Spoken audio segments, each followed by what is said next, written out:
Hey, that's right. You're listening to Radio Flange Goblet, home to Neville Pinch and his inflating ducks. And if you see any of the ducks, please try not to step on them, deep fat fry them, or feed them. They are needed back at the wading pool in half an hour for their daily porn.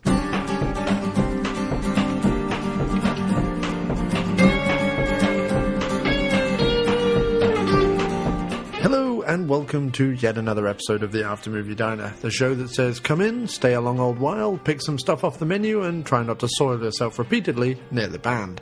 This week's show ran long, of course, so I will be brief and just remind everyone that the B-movie bargain bin is coming back. Yes, that's right. Trucker Brony Mike Murphy and I have put our vast differences aside, those mainly being that I'm brilliant and he is sadly lacking, and are resurrecting the B-Movie Bargain Bin, the monthly podcast that will determine the best of the Bs, mostly in the genres of sci-fi and horror. So please join the Facebook group to stay up to date with the films we are covering and to join in the conversation. You can find the first 5 shows available over at bmoviebargainbin.com. Also, please don't forget that the new home of the After Movie Diner is FDTC Radio over at www.fromdusktillcon.com every Wednesday at midnight Eastern Time. That's in the US. And that the network is host to tons of great shows and even has a B-movie double bill film screening this Friday. So please come join us over at FDTC Radio. I know every single person's support by listening to even one of the shows or multiple shows means the world to Adolfo, Bill, Lewis, who run the site, and myself, obviously, who is host of one of the shows on the site. So please do come join us, and if you want to dive in and meet the group, the best time to do it will be this Friday evening. As I said, they are screening a B-movie double bill then, so please come along and join in for that. There is a chat page on the website that allows you to chat along while the films are screening, and it's a lot of fun. Lastly, don't forget to bookmark aftermoviediner.com for all your diner, Dr. Action, B-movie bargain bin, 96.4% useless, and general movie needs. You will find everything we're up to, from guest spots to interviews, podcasts, blogs, and news over at aftermoviediner.com. And I'm unemployed, so please, please, please donate. Thanks. And if you can't donate, then rate and review the show on iTunes, Stitcher, or TalkShoe. Also, over at aftermoviediner.com, you will find a click-through link to our Facebook group, and I do urge everybody, whoever it is listening, please come and join our Facebook group and join in on a daily After Movie Diner and Dr. Action conversation about films. Loads of people over there. We've got almost 200 followers now on the Facebook group, and every day there's something great, fascinating, new, and interesting to talk about. So please click through the link on aftermoviediner.com and come join us on Facebook. And now on with the show.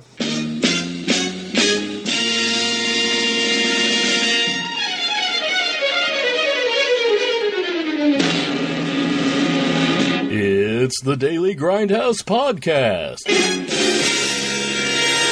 I got your boy hanging.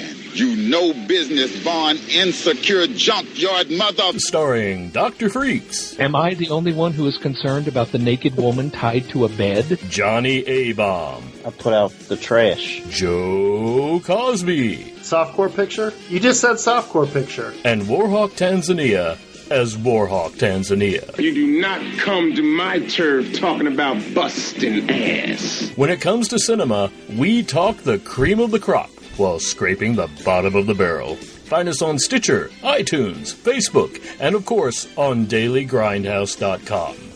The Daily Grindhouse Podcast, because you deserve it.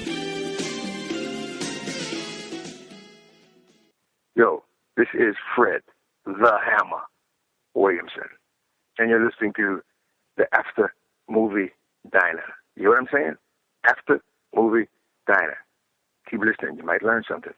Hello, everybody, and welcome back to yet another episode of the After Movie Diner. And I'm never more thrilled than when I'm introducing this fella. It's always a pleasure to have him on the show. It used to be that I had sort of long and lofty intentions with each episode that we would tackle a specific group of comic book movies, and I would wait until certain films came out and yada, yada, yada. But now it's every time a comic book movie comes out, I want to talk to this guy. He is king of comic book podcasts. podcasting. That's why I lasso him and have him on the show every time.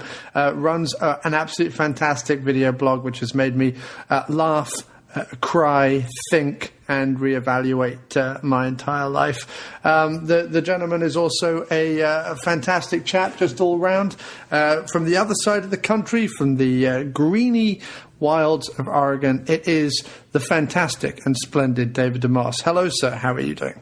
On your left. Thank you, John, as always, for a wonderful introduction. Yes, it is great to be back. And it's great to be talking about just one film in particular, though I expect we'll range over broad-ish scope here as we usually do. But yeah, we had backlogs to catch up on. We did. Back in your single-digit episodes. Sure. Yeah, no, well, that's it. Everyone's sphincter can relax. We're not going to be going 7 hours. This won't be split over 2 shows. We're not covering the entire X-Men franchise.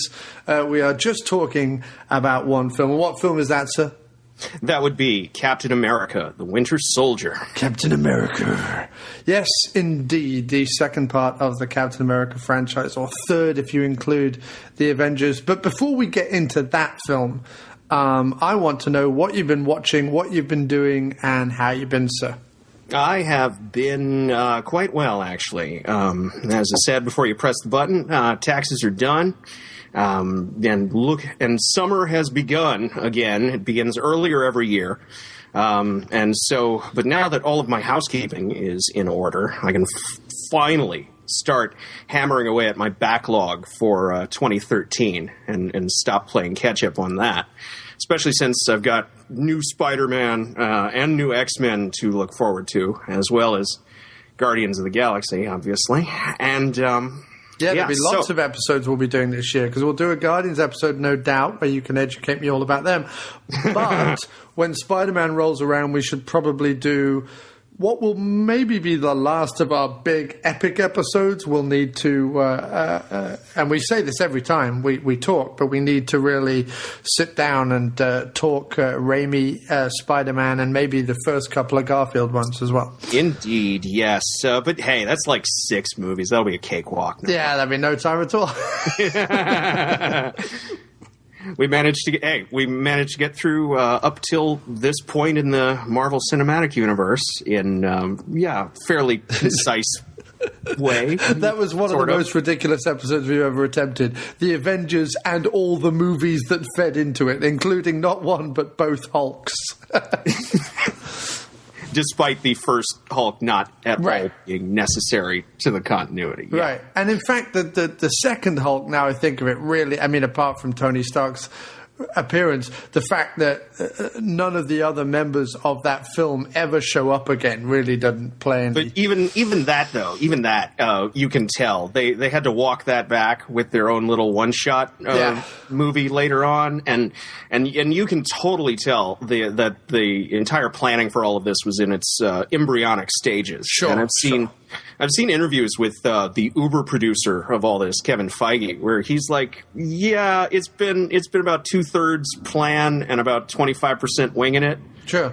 Just to get to this point. So, yeah, I try to take everything that comes out about that with a grain of salt these days, including all of the after credit scenes. I mean, that's what annoyed me about the first Captain America movie, was that it kind of turned into an Avengers commercial there in the last half for no particular reason. And then the same thing happened with Iron Man 2. I mean, I'd say Hulk wins out just because it kept things to an after credit sequence. You know, it kept the setup shit to middle of the credits even, which is what I would think those things are for.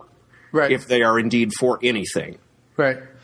Yeah, well, we'll get onto some of them because as sort of add-on conversation, we'll talk about some of the after-credit sequences. Let's also talk about a couple of the one-shots. Certainly, if you've seen it, the one that was on the Thor 2 disc. What was that one again? All Hail the King. All Hail the King. Yeah, I want to get your take on that. So, I mean, I was really afraid you might. But I want to hear all about that as well. And I will warn everyone listening that it is unfortunately going to be a spoiler-heavy episode. There's no way to kind of leave everything to the end of the episode, sadly. We'll dance around as much as we can, but when we get to the meat and potatoes, we're really going to need to spoil it. So if you're not up on the Marvel Universe, you may want to skip this particular episode of the Dino, although I hate to encourage that. If you're not up on it, it will be difficult to kind of listen to.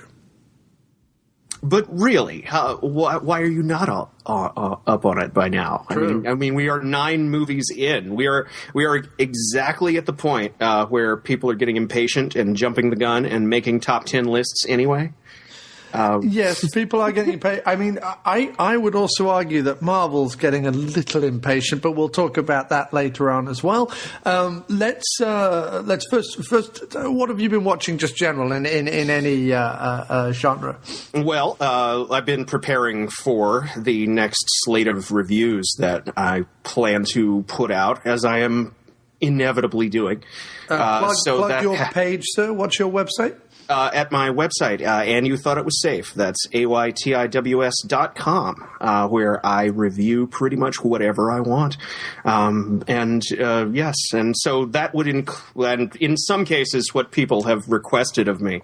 Like I just got the other day a request for Frozen. Right. Which I previously had zero interest in whatsoever. But right. I am nothing if not the internet's dancing monkey. So... So yeah, watch that. 6 months after the rest of you. I've not seen it. I watch. I mean, in terms of animations that come out, I rightly or wrongly have little to no interest. I mean, I've only seen the first 2 Toy Stories. I didn't even bother watching the third one. So, yeah, you're one ahead of me in that regard. I mean, it's not a snobbery. I mean, last week's episode of the Dino was all on the Muppets. I mean, there's some like family kid stuff I do like. Not that I would necessarily call the Muppets completely family kid stuff. Yes, but that's always been their appeal, hasn't it? Right, and Pixar and I should just say real quick, that was a great one, episode 118. Especially since it got me to go back and pull out my old back issues of Amazing Spider-Man Family, written by your wonderful guest there. Oh, Abby Denson. Yes, indeed. Yes, fantastic. She's a great comic book writer. Yes, she is. So anybody out there, if they'd like to see Aunt May Parker kicking ass, yeah, you should get yourself some back issues. Amazing Spider Family, beginning especially in issue 3, 4, and I believe 7 onwards. But it didn't go that far. But still, it was a good excuse to dredge those out. That was right around the time when I completely got out of Spider-Man for reasons that I hope I never have to discuss in a movie podcast context. Yeah, it might come up next episode. Who knows that we do? But I mean, it's fantastic. I mean, the podcasting continues to yield riches, and meeting Abby through the Schlock Treatment crowd was definitely one of them. Just a fascinating and creative woman. It's fantastic to talk to her. So I mean, there's stuff that I like. I just never watch the animated films. I never really kind of get into them. I mean, I weirdly enough, out of all those Pixar ones, rather than Toy Story, I was the guy who really liked Monsters, Inc. I don't know whether that was the Billy Crystal, John Goodman thing, but I really liked Monsters, Inc. Apart from that, I was sort of cold on most of them, to be honest. And see, you're doing better than I am again, because I fell off the boat after The Incredibles for obvious reasons. Right, of course, yeah. No, I saw that one as well. Yeah, I saw that. Yeah, one. As far as I'm concerned, you're not going to top The Incredibles. Sorry, Brad. Yeah, sorry. That's it. We're talking. Yeah, and also, and this might serve as a bit of a segue. Sure.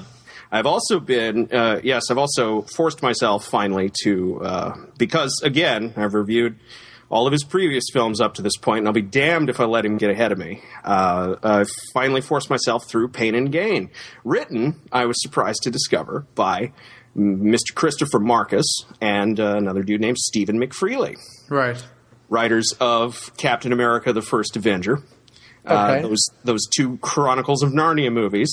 And Thor: The Dark World. Which I liked a lot. And tonight's feature, Captain America: The Winter Soldier. Oh, they wrote that as well, did they? Indeed. And I'm glad I saw Captain America 2 first, because I was about to consign these two to my shit list right under Ted Elliott and Terry Russo. But it has become very apparent to me that these two finally lucked out after years of getting paired off with shitty directors / producers who mutilate the fuck out of their scripts. Yeah. So, So, mea culpa, you guys. This is from me to Marcus and McFreely. I thought ill of you, and I'm sorry. I just want to publicly apologize. Because it can be so hard to tell sometimes who to blame for a shitty decision. But after, if you get enough data points on the graph, eventually a picture does begin to emerge. And Pain and Gain, also starring Anthony Mackie. Oh, right. Yes. Interestingly enough. So yes, that was. I still have no interest in it. I mean, weirdly enough, I like The Rock, but Marky Mark He's the best thing. He's the best thing about the movie, obviously. Marky Mark, for some reason, I don't get, in inverted commas, I don't get Marky Mark. I don't. I have no idea what everyone's going on about. You're not down with the Funky Bunch? Well, I mean, no. Ever. No. I mean, certainly not in his heyday as a musician or quote-unquote musician, but definitely not as an actor. I don't see the appeal. I don't understand it. A lot of people talk to me about, oh, yeah, but he's so, hard. He's such a good action man, and he's so strong and all those things. And he's like so brooding and stuff. And I'm like, he really isn't. He comes across as a bit of an ass. And then in terms of like the odd comedy stuff he's done, where he's cropped up and tried to do sort of comedy bits, I've not been particularly impressed either. Like, I just don't. You should see. He's a bit of an anathema to me. I just don't get it. Did you see The Happening? I saw The Happening, yeah. Funniest thing he's ever been. pretty. See, I like the first bit of The Happening where everyone's killing each other. I quite like that, or killing themselves rather. But once they stop killing themselves, I'm less interested. And Deschanel in that movie is terrible. Well, I mean, they're all terrible. The acting is... Yeah, I was going to say. Yeah, the acting is pretty awful. It's an interesting idea. I watched a video recently online that was trying to defend The Happening. Oh, like quite Sisyphean tasks you could set yourself. Yeah, of course. It seemed like a completely pointless endeavor, considering like who's going back and reviewing that movie. Nobody gives a shit. But he was definitely trying to defend it. I might force myself to at some point as part of like an M. Night retrospective. At least they weren't trying to defend The Last Airbender. No, true. But you see, M. Night for me. Much like Pixar for you, I leave after Unbreakable. I've seen signs, but Unbreakable for me, like everything from then is downhill. But that's just true. Personally. Yes, absolutely. I wish I had jumped the boat at Signs. Yeah. Let me put it that way. I haven't seen any of the others. I haven't seen The Village or Lady in the Water or any of those other ones. So. I mean, I've seen The Happening, but only because it happened to be on cable when I used to have cable. Yeah, don't bother. I'll let you know. There's, as with everything, there are interesting bits in all of them, but no, it's not worth it. No, don't do it. No, I wasn't planning on. So, have you seen anything in the cinema outside of Capt 2? Oh, God. I wish. No. Actually, no, I don't wish. But see, the next thing on offer is obviously going to be the Raid 2, because I missed Raid 1, and I'll be damned if I missed That's out now. It came out April 11th, so. Indeed. I know. My scheduling powers are quite limited, unfortunately. Yeah, get on it though, because I hear that it didn't do what they hoped it would do. Not that it matters, because they only spent like $3.5 million on it, which you'll easily recoup on DVD. But it was a very cheap film, so it really doesn't matter. But I don't imagine that the wide release that they had planned will last as long as they may have planned it. Yeah, that's the part where it matters, and that's the part that really sucks, unfortunately. Oh, it really does suck, yeah. But I mean, I've heard lots of reports of people going, oh yeah, I went to the Raid 2 the other day. There were 3 other people in the cinema. So, yeah, I've seen pictures, yeah. Empty theaters, except for one guy taking a selfie. It is, probably curse of subtitling, I have no idea. And it's certainly a longer film than the Raid, and it's more dense with dialogue and plotting, which, you know... No problem for me. Shit. No problem for you. No, and no problem for me either. If you've read my review, I was very positive on the movie. And in fact, I described it as art house meets grindhouse meets action movie. It's essentially what it is, because there are Kubrick-esque moments in it where the film is very slow, where it's very widescreen, where it's all about the staging and the set design and the framing of the shot and all the rest of it. Shots. Sure. And then there are the money shots. In fact, millions of money shots where people are fighting, kicking each other, jumping from car to car, doing various other exciting things. But it's on a much, much bigger scale, and it's longer, it's denser, and it's, you know, richer with plot and dialogue, which, while is great for people like us who love to immerse themselves in a movie, it's difficult for an audience because most people who loved the first Raid loved it because they didn't really have to care about the subtitles because it was about 3 lines of dialogue in the whole movie. Whereas this one requires you to care a bit more, and I think it's losing people in its first act, which is kind of dialogue heavy. Well, that would just add one more example to my ongoing thesis that people suck. Of course. No, people suck. I mean, that's and been the case no forever. Fucking taste whatsoever. Yeah. I mean, you know, I can't say that it's the most original story that's been told. A lot of people have made comparisons with Infernal Affairs and various other sort of gangster movies in particular, but...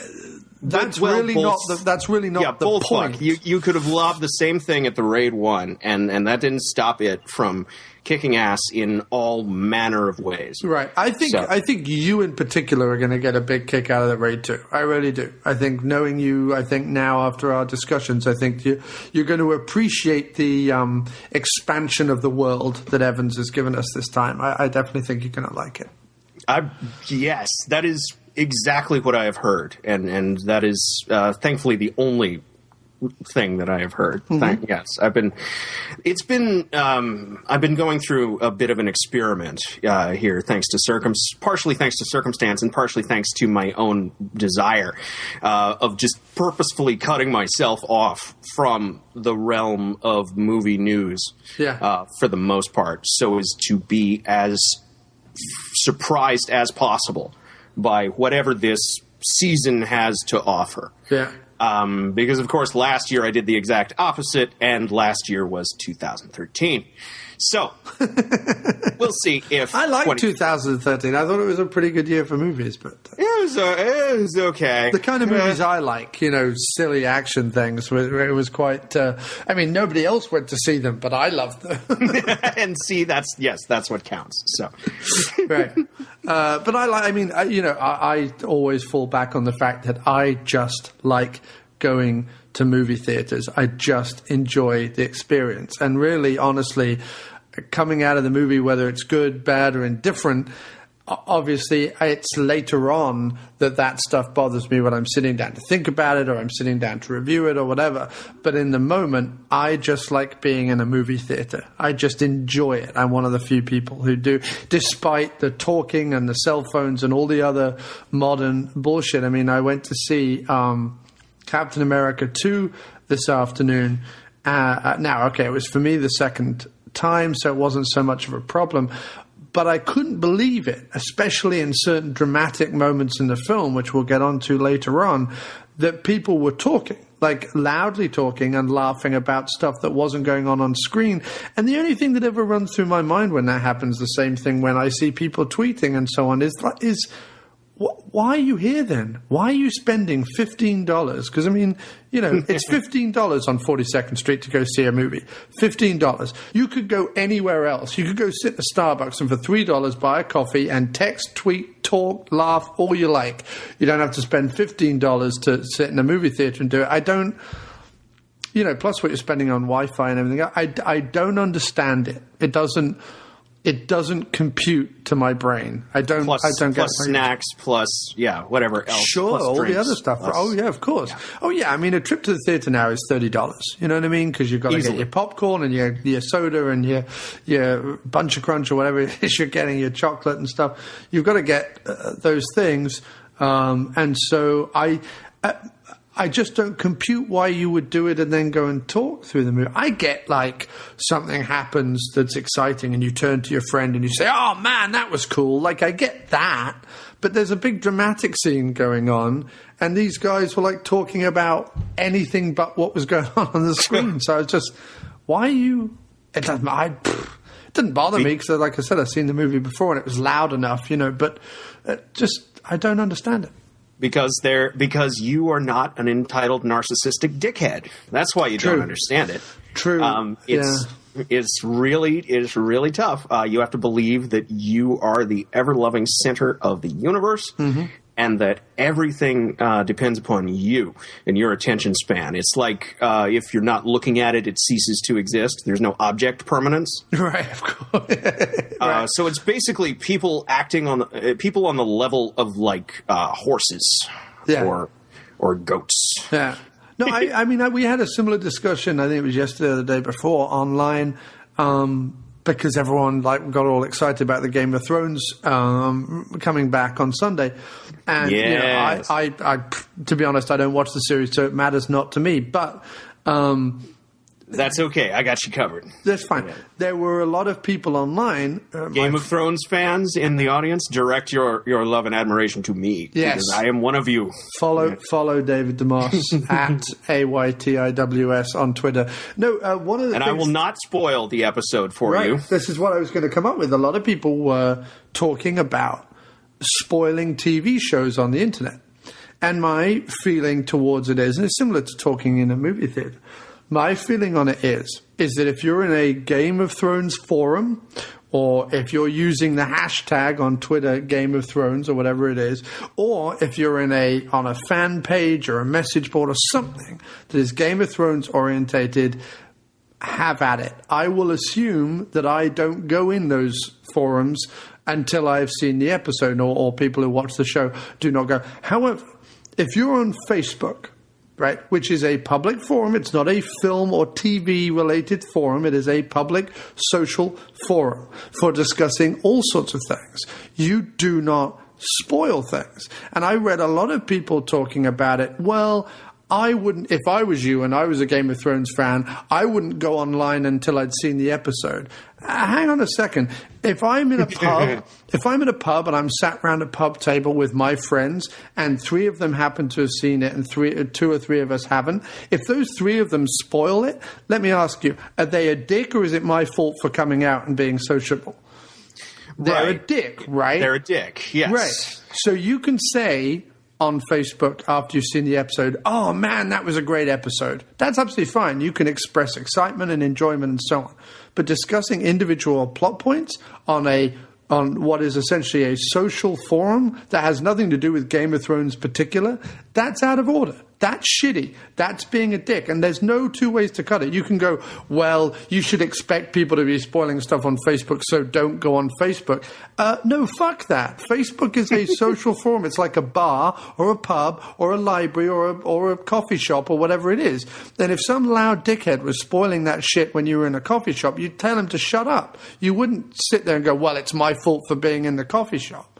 Now, if you go for a specific Game of Thrones forum and someone spoils the episode, well, then that is your problem. But I mean... But this is why forums have individual threads for individual episodes, specifically to keep the chance of that to an absolute minimum. But to carry on our people are dicks thing, I read people on Facebook defending people who would spoil the show an hour after it aired on Facebook as it being other people's fault. And that I found mind-boggling.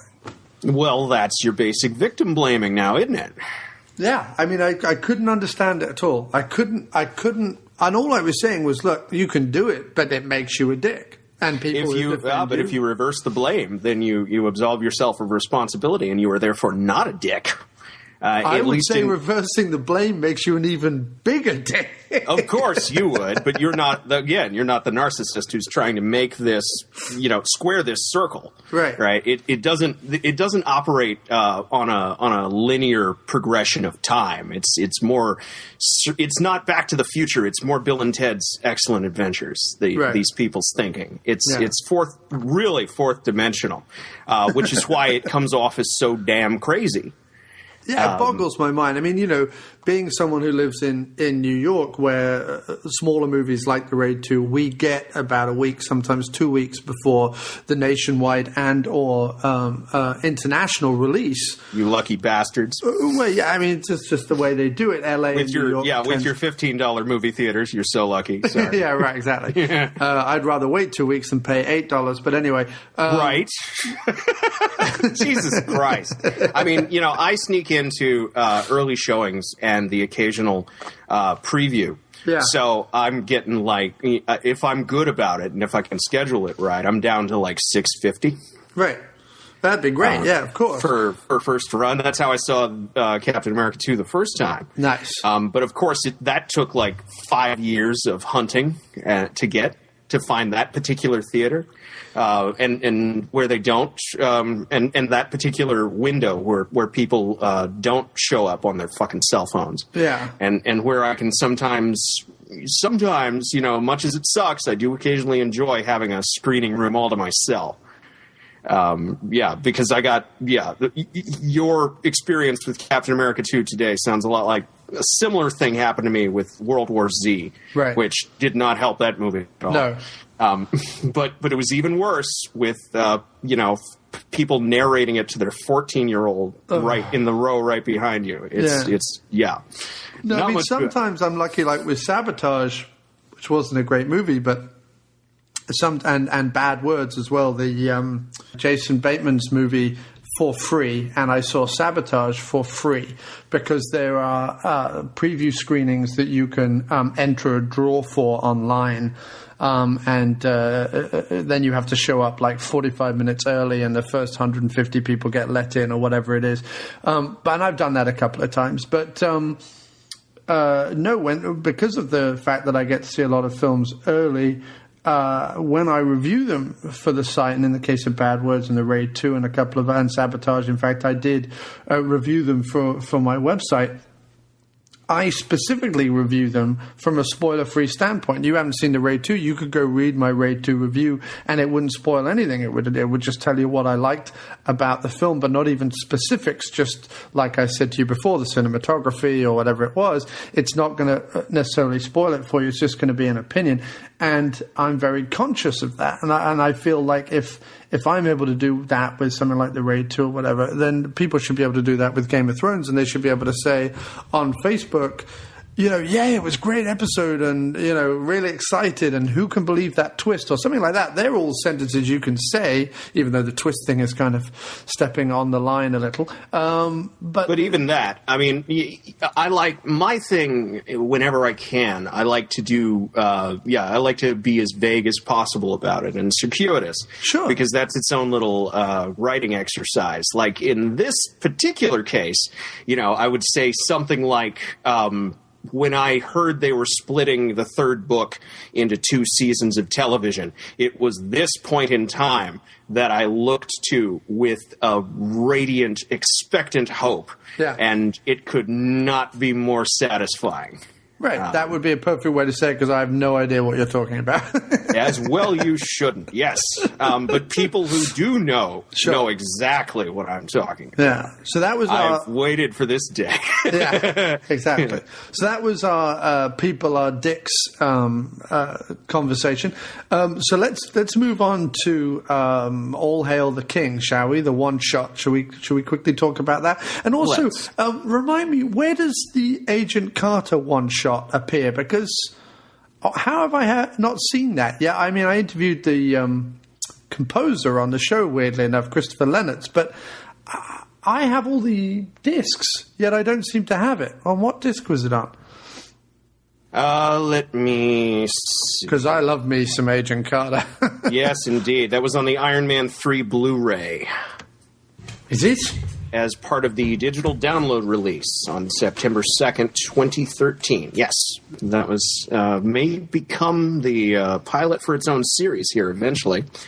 I've heard that news. Yeah, I wanted to talk about that, yeah. If Entertainment Weekly is to be believed. We'll see. It's odd how it's being spread out because that's being said that it's going to be on CBS. Agents of S.H.I.E.L.D., if it continues, will be on ABC. Mm-hmm. And then the 3 smaller characters that they're doing are all being done for Netflix. Yes, it's called cross-platforming. They are making, I say they, it's mostly Kevin Feige. He's making sure that you do not turn on any media device nor browse any network without seeing some aspect of the Marvel Universe somewhere. That's, of course, if the CBS deal goes through. I don't know if it will or not. I mean, I'm not sure. Because Haley Atwell, I need her on my TV every week. We all need Haley Atwell. We can all do with a bit more Haley Atwell. I'll say that much. Yeah, but we'll see. I mean, okay, real talk. S.H.I.E.L.D.'s whole idea was dudes don't watch TV much anymore as a demographic. Right. So for the past however many years, ABC has been predominantly marketing itself to the ladies. And it positioned S.H.I.E.L.D. as the same way Disney has positioned the greater Marvel brand to be their quote-unquote, boy franchise, right? To try and get the fellas to tune into ABC again. And, of course, that has not worked as well as anyone expected it to. Well, because the TV program wasn't very good. They did give our Lady Sif something to do eventually. She's been promoted from supporting cast member to special guest star. I'm not sure if that's really a promotion or not. Wait a minute. From Thor, she showed up in the show? Indeed. Finally. Yes. Episode 15 or 16, I believe. 15, I believe. Yes. I think what I need to do, because I jumped out at like episode 8 or whatever it was, because I was just getting so fed up with how bad it was. But I think I need to... Which is why they brought Asgardians into episode 15. Right, yeah, indeed. I mean, I need to, whenever it screens, whether it'll be on Netflix or whether it'll be downloadable or whether it'll be on some on-demand channel or something, I'll probably, what do they call it, binge on it when it comes out in some one big thing, rather than trying to find all the episodes now and catch up. It'll probably be a much more satisfying experience, honestly. But yes, episode 15, it's called Yes Men. Lorelei, the Asgardian love spell casting villainess, who's has a long storied history in Thor comics, as you'd imagine. Lorelei drops into Death Valley, California, and of course, Lady Sif gets the job of pulling her back because Lorelei broke out of prison during the events of Thor 2. I do like Lady Sif. She is. Yes, she needs more to do. Her and Haley Atwell, if they can get them in the same series, my goodness. That would get boys to watch ABC. Or just any channel. I currently don't have cable, so I mean, I have access to HBO and Showtime online, and I have access to obviously Netflix and Amazon and various other things, but I don't have strict cable. Yeah, even then, everybody says, and you are not alone. In fact, you are the part of the rising tide. Talking about S.H.I.E.L.D., everybody talks about TV's so-called renaissance, but really, the audience, especially for traditional broadcast, is shrinking and fragmenting and taking advantage of all these wonderful on-demand services we have now, because. I don't know about you, but all of my TVs can hook directly into my computer, and then that's an easy thing to do. And wireless, of course. Yeah, fewer, less annoying commercials. The benefits of a pause button, all kinds of wonderful things. I mean, there's no reason for me to tune in to any network anymore for any real reason. Well, I'm not sure because they're getting desperate, is what I'm saying. Our generation doesn't tend to be sat in front of the television every night. And the only shows really that have managed that have been The Walking Dead, Game of Thrones. Are there any others you can think of? Lost in its heyday. Well, Lost in its heyday, but you're Breaking going back Bad. a few years. Breaking Bad again. But you see, again, Breaking Bad, I feel like, got its real fandom from people binging on it once it appeared online. I don't remember... It's not like on Facebook now, when Game of Thrones comes back or when Walking Dead comes back, it's a big thing.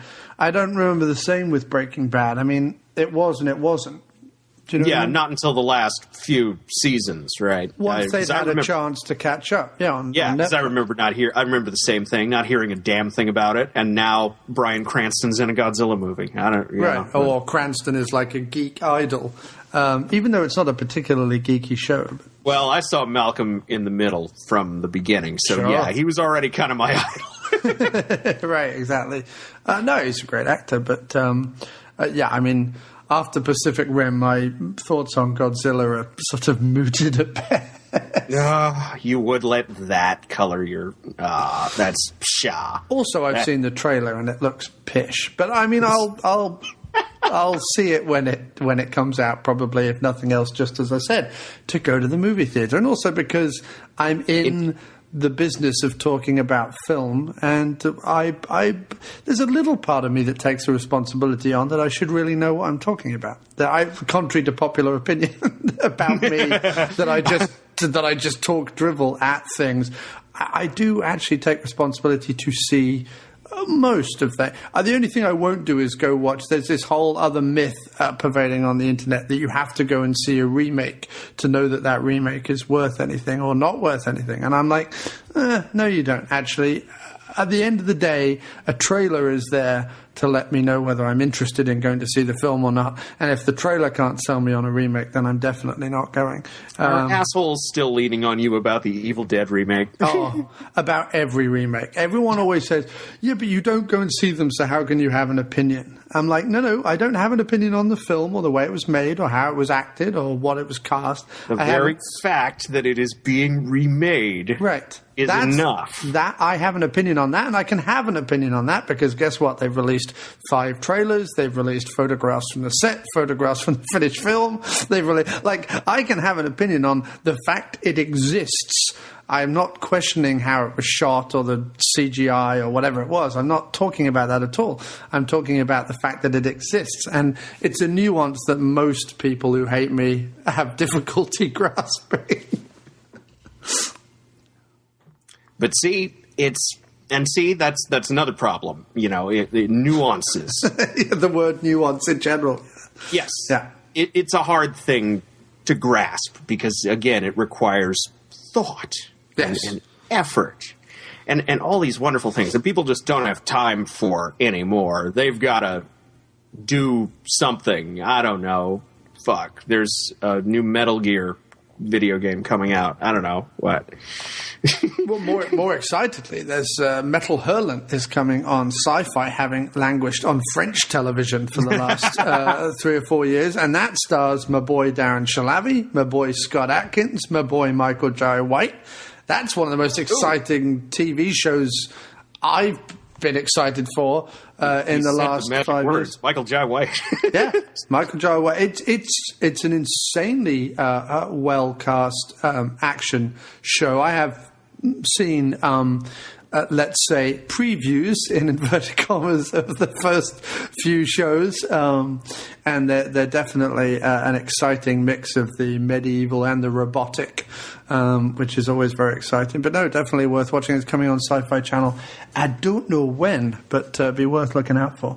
I will add it to the list. So, All Hail the King, the return of the Mandarin, as well as the return of Tony Stark's other foe, Justin Hammer. Yeah. What was your feeling on that, sir? That it was a whole lot of nothing, like most of these Marvel one-shots. I don't know. I mean, that don't star Haley Atwell. I was like... that don't star Haley Atwell, right, exactly, yeah. I was like, okay. You don't think it's their attempt to say, you know that thing that all the fanboys were pissed off about, that we made the Mandarin an actor... Well, ... You don't think it was their attempt to do that? Oh, no. I very much know for a fact that it was their attempt to do that. Right, okay. That's why I'm completely ambivalent about it. I'm like, really? You want to give in to your shitty, sycophantic, entitled fan base? Because I'm like, if I were to sit down hypothetically with Kevin Feige, I would ask him, really, Kevin? Really? Because they'll turn on you at the slightest, provocation, right? And of course he already knows that, right? So I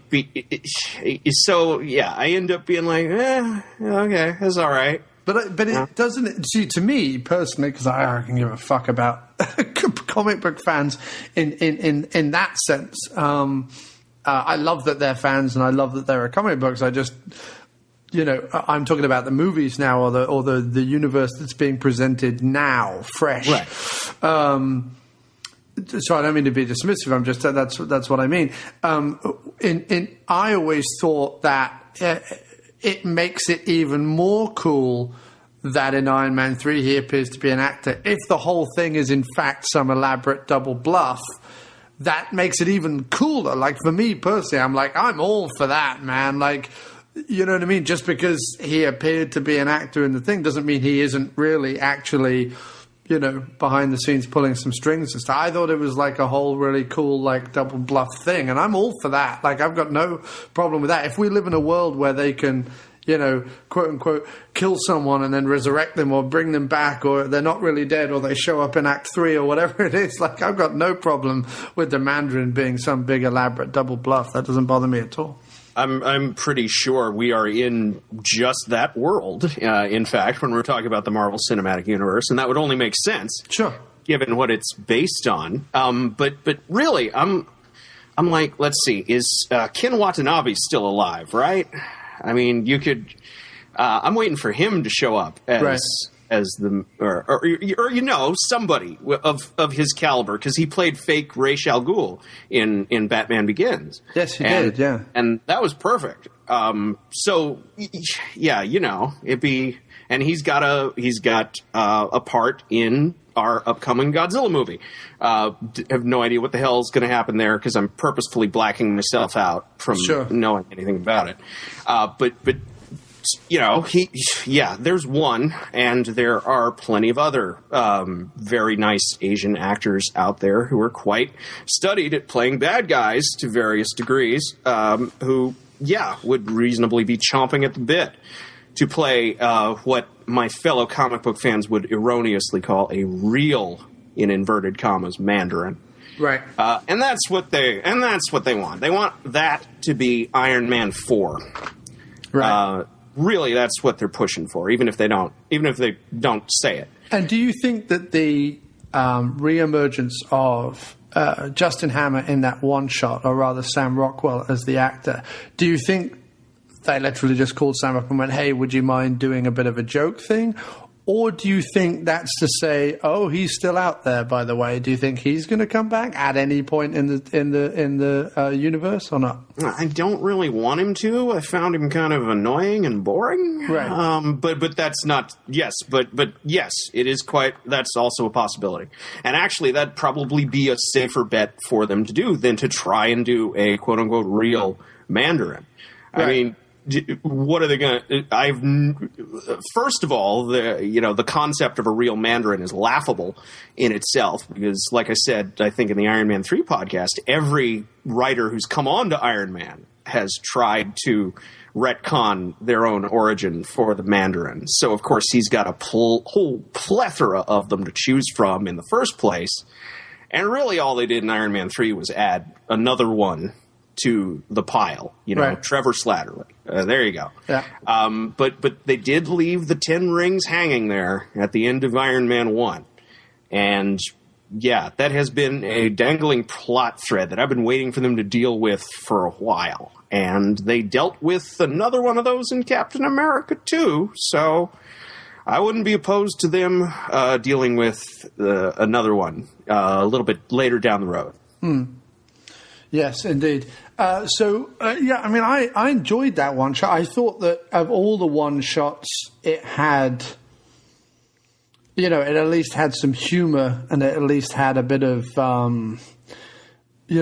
It had something going on. It still had some vibe of the Iron Man universe. Yeah, the consultant was pretty funny, but yeah, I know what you mean. Rather than say, one of their earliest one-shots, which was Agent Coulson, it was just him beating someone up at a gas station. It was so inconsequential and kind of pointless, other than to say, by the way, Coulson has some moves, you know what I mean? Right. Which, weirdly, we never see again, even in the TV series, or certainly not in the first 8 episodes. So it was completely bizarre that was a one-shot, because we never see him do that again. I mean, we see him wield a weapon before being killed in the Avengers, but we certainly don't see him kicking ass with some sort of mucho ass, yeah, mad mixed martial arts or whatever he was doing. So that's kind of a bit odd. And I'm trying to think of some of the others I've seen. They're sort of very inconsequential, aren't they? Which is why I think that the All Hail the King was the first one that really kind of stuck in my memory, because there was something kind of going on in it. On and above just another teaser, really. Yeah, it felt like a real thing, yes. Though to me it feels pretty much like a gigantic teaser in itself. Right. But see, I don't really know, because I don't know if they're going to follow up on it, or if this will be just something they leave flapping in the breeze. You see, after seeing Captain America 2, and we can kind of segue through into that, but one of the things that worries me personally for myself is I know that sometimes when TV shows, for example, and I'm going to be alone in this because everyone loves ongoing, twisty-turny, ever-developing TV show type plots. But, for example, when I used to watch The X-Files, the episodes I used to fucking hate were the ongoing conspiracy episodes. I used to love the one-off episodes, but I hated the ongoing conspiracy episodes. And it was kind of proved to be okay to hate them, because at the end they had no idea how to wrap up the ongoing conspiracy, and it was just an utterly ridiculous turn of events that wrapped out that show. But I've got a feeling if in the cinematic universe of Marvel, all these now seemingly disparate strands that we're all sort of holding on to in the individual movies versus the Avengers movies versus now coming up Guardians of the Galaxy, which is coming up, it's worrying me that there's going to be some sort of ongoing thing that I should really be paying attention to.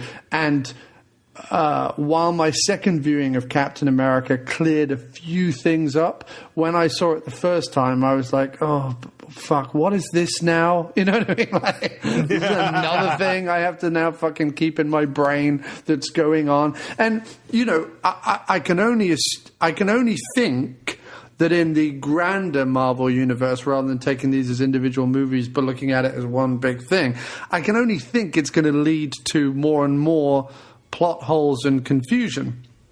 So with that in mind, always a possibility, and I'll indicate what I mean as we get into Captain America 2. Yes, please, because that's been my real curiosity. Right. That's what's kept me on the edge of my seat since you asked me to do this. Yeah, so let's go into that movie. So here's the trailer. Most of the intelligence community doesn't believe he exists. The ones that do call him the Winter Soldier. He's a ghost. You'll never find him.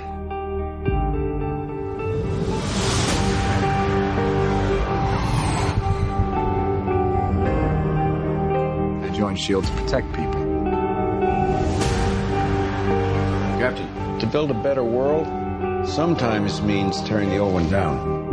And that makes enemies.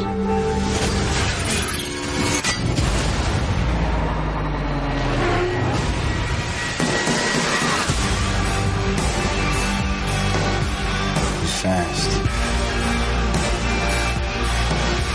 Strong. Out of mental harm.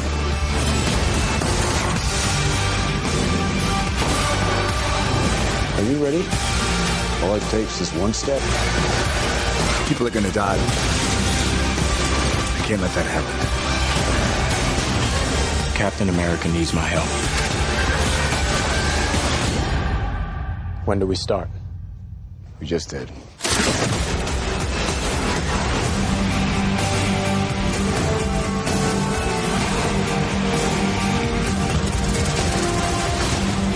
price of freedom is high. And it's a price I'm willing to pay. You told me not to trust anyone. This is how it ends. Everything goes.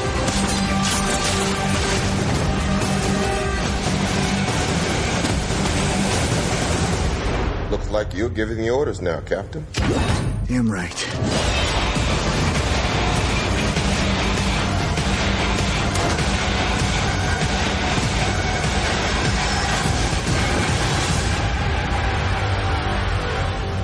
How do we know the good guys from the bad guys? If they're shooting at you, they're bad.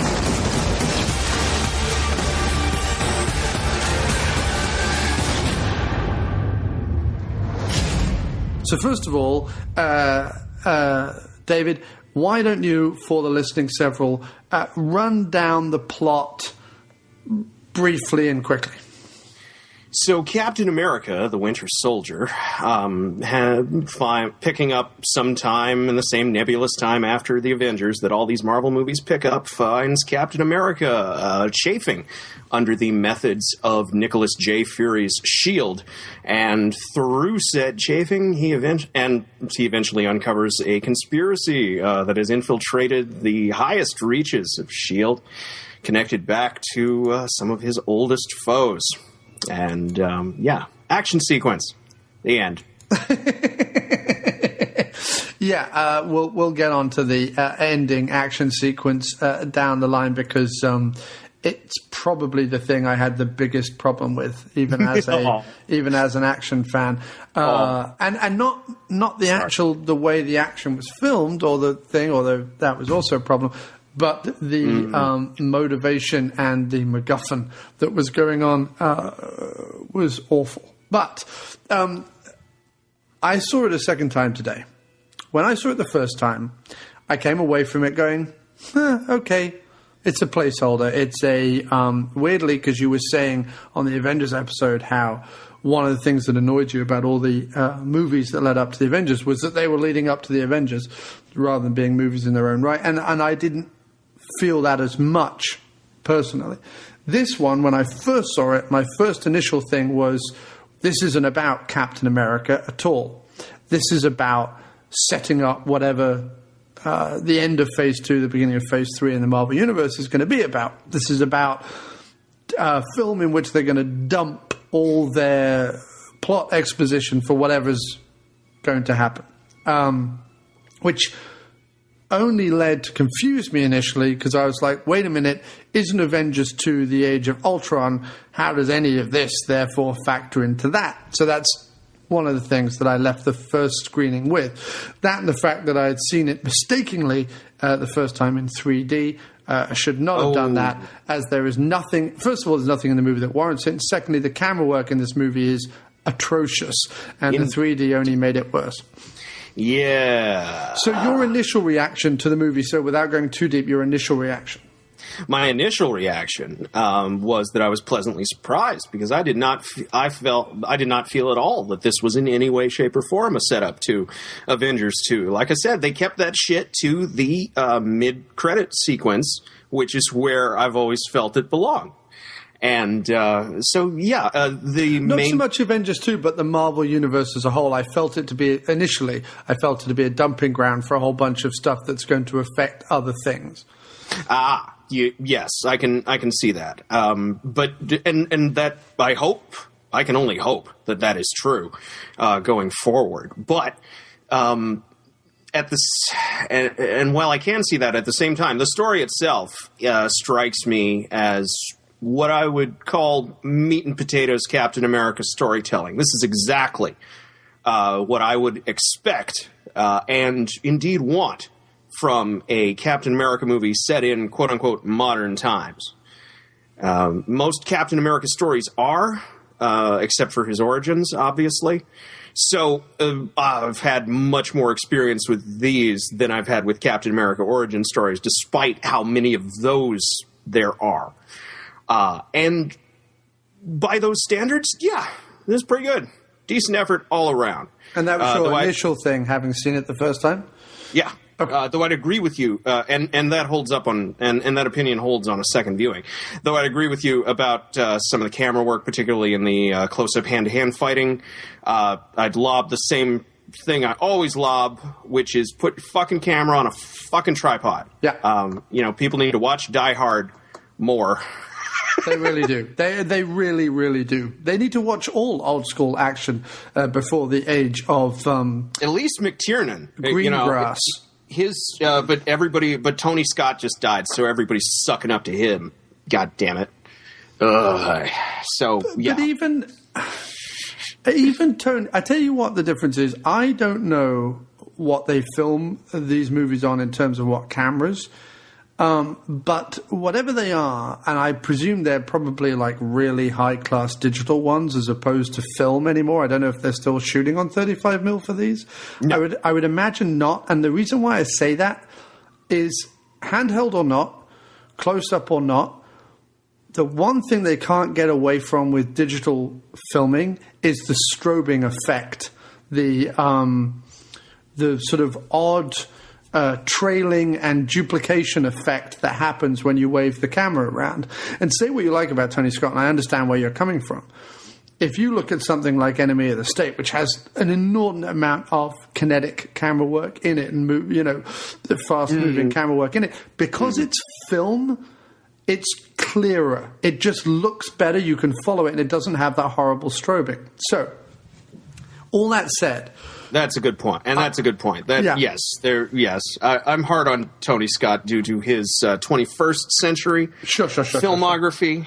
But yes, I quite like Enemy of the State, and that is one of the reasons, because all of its action is clear and concise, even at its most frantic and ridiculous. Right? And ridiculous. It does kind of cut from Will Smith running down a busy street with a camera going everywhere, to a satellite photograph, to a store camera photograph, to this, to that. There's a ton of stuff going on in that movie, but it all makes sense, and I know where we are and what's going on. The thing with... Okay, so I then saw Captain America a second time today. And in the interim, I saw the internet explode, because I saw Captain America the first time the night before it came out properly, because they normally do like a midnight screening on a Wednesday. Yeah. Before the Thursday or Friday release. That's where the 3D came in, wasn't it? Sure. And I saw, because I've told you before, dude, to find a 2D screening these days of a 3D movie, even if it's retrofitted 3D, is more difficult, because there are less 2D screenings of a so-called 3D movie. There are just less of them, and less cinemas do them. So very true. Yeah, very true. And that plague has made it even to my shore, unfortunately. Yeah. So when I see the preview screening, it's normally in 3D, and I don't mind 3D as a rule. I can kind of enjoy it, but I loved it in the Wolverine, for example. I didn't like it in this. Now, in the interim between seeing that movie the first time and seeing it today, the internet exploded with Captain America the Winter Soldier is the best Marvel movie that's ever been made, ever, and it's fantastic, and oh my God, it's wonderful, and blah, blah, blah, blah, blah. Which meant that my brain kind of collapsed and went, I'm sorry, what? Because I then rewatched a whole bunch of other movies. I watched Iron Man 3 in particular again, which is one of my personal favorites. And I know, weirdly enough, in terms of comic book fans, it's one of their least favorites. But in terms of movie fans and action movie fans in particular, I love Iron Man 3. And in fact, I watched it again recently, and it really, for my money, really, really holds up. But it doesn't just hold up as an action movie. It holds up as a nice capper to what I find most important about these movies, and that is character, and Tony Stark's character in particular. I think they did a really good job of closing it off. Anyway, or at least moving him forward and finishing up a certain section of his cinematic life. And I thought that was very well done.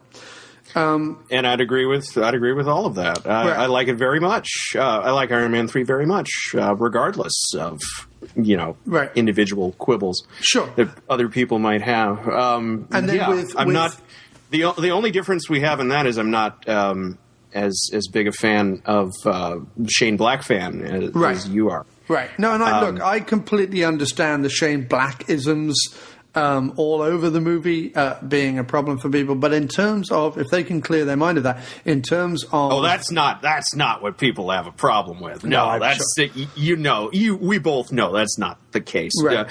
When we're talking about the reason that the internet, capital T, capital I, has declared Winter Soldier the best Marvel movie ever, is because it's new, and because the internet is a myopic sea of clickbait and propaganda. True, but it's not just that. Like, people I genuinely respect and good friends of mine saw it who have... You think they're immune to it? No. Look, some of them, yeah, they are. Some of them, yeah. Some of them are just, they like what they like. They know what they like, and it's got nothing to do with what's going on in the world. I know your wonderful, glorious cynicism is fantastic, but I'm just saying that... I don't live in this wine barrel for nothing. But and the other thing I would say is I really liked, unlike a lot of people, Thor and Thor 2, because I thought it did a similar thing. I thought that with the Avengers, let's say, as Thor 1.5, because it has Loki as the villain, so it continues the story of Thor and Loki, and as the Avengers as Iron Man 2.5, because it continues Tony Stark's story because of what happens at the end. I thought actually it worked in terms of the Marvel Universe very well as continuing both their stories. And I thought Thor 2 and Iron Man 3 did that in spades. I thought I was very, from a character point of view and from a storyline point of view, I was very satisfied, is the best way to say it, about those two characters in particular. Now, they've not talked about doing any more Hulk stuff, so... Damn it. Damn it. So the Banner Hulk storyline is kind of nothing at this point. We assume that once the Avengers is over, he goes back to the wilds of the desert or the mountains or the oceans or wherever he's hanging out, trying to stay all zen. So we don't know what he's doing. Unless he's if they can get him to the secret city in Tibet, then we could have our Doctor Strange movie, and I'd be especially happy. Again, mentioned in Captain America 2, very briefly. In fact, I only noticed it the second time. Name drop. Yes, it was a big name drop, but I only caught it the second time. The second time because I wasn't really listening so much to that dialogue as trying to figure out what the fuck was going on the first time I was watching it. So in the interim, I've watched these movies and I thought, okay, so this is really great, and I've thought that these characters are getting serviced well and blah, blah, blah, blah, blah. Now, that's not to say Captain America has not been dealt with. I loved the first movie. As you know, I think it's a little overlong and there's some whatever, but I really liked the first movie. In fact, one of the problems I have with the first movie is that he comes to modern times at the end of it. Indeed, exactly what I'm saying. No, the first half of that thing is the best Captain America origin story I've ever seen in any medium. Right. Full stop. And it set up a lot of good stuff. And then in... the Avengers, although we didn't see a lot of it, we see enough of it where Cap is the one trying, like, not seeing the grey area and trying to keep them sane and true, as it were. Which obviously people like Tony and people like Fury kind of need that because they see the grey, they see the ambiguity, and Cap is... they're awash in a sea of it, yes. Right, whereas Cap is all about the pure and true. when I first saw Captain America, I thought, oh, what a shame. Two things, that it doesn't focus on, or I felt it didn't focus on Cap's story. This is how I felt after the first one, as much as I would have liked. And it didn't focus on, more importantly, I might add, Black Widow's story. In fact, I felt like Scarlet... I mean, obviously, Hawkeye has been given the bum deal through all these movies. We know nothing about him. He does nothing. He is nothing. He is a cipher. He is, it just shows up to be Hawkeye. We know nothing about him at all. I like to imagine that the current run of Hawkeye comics is what he's been doing in between all these movies, just because it's mostly about him hanging out in his neighborhood in where I don't know where it is. It's somewhere maybe Hell's Kitchen, something like that, and a bunch of brownstones, and like the first issue is all about him dealing with his shitty landlord and how his dog needs to go to the vet. Yeah. It's not a movie they're going to make unless they take our example, like we've said before, and start making little, instead of having to make every movie a big $200 million epic summer thing, do a Hawkeye movie on the cheap. Do a $50 million Hawkeye movie of him in New York or whatever. 35. Right. Shit. Sure.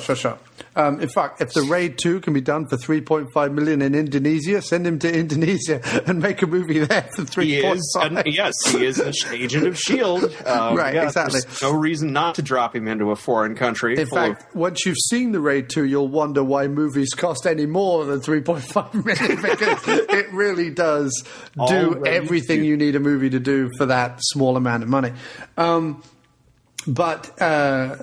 So Hawkeye gets the bum deal.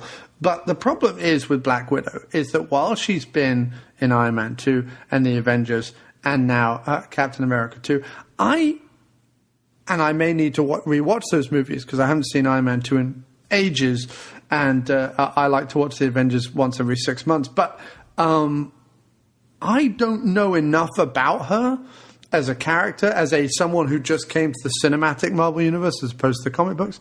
I don't know enough about her, and they haven't said enough about her, and she seems to be different in every single movie, that for her to have the storyline that she has in Captain America 2 kind of annoyed me, because I'm like, I don't know enough about her to justify what is going on in this movie. This is, again, I'm talking about the first time I saw it.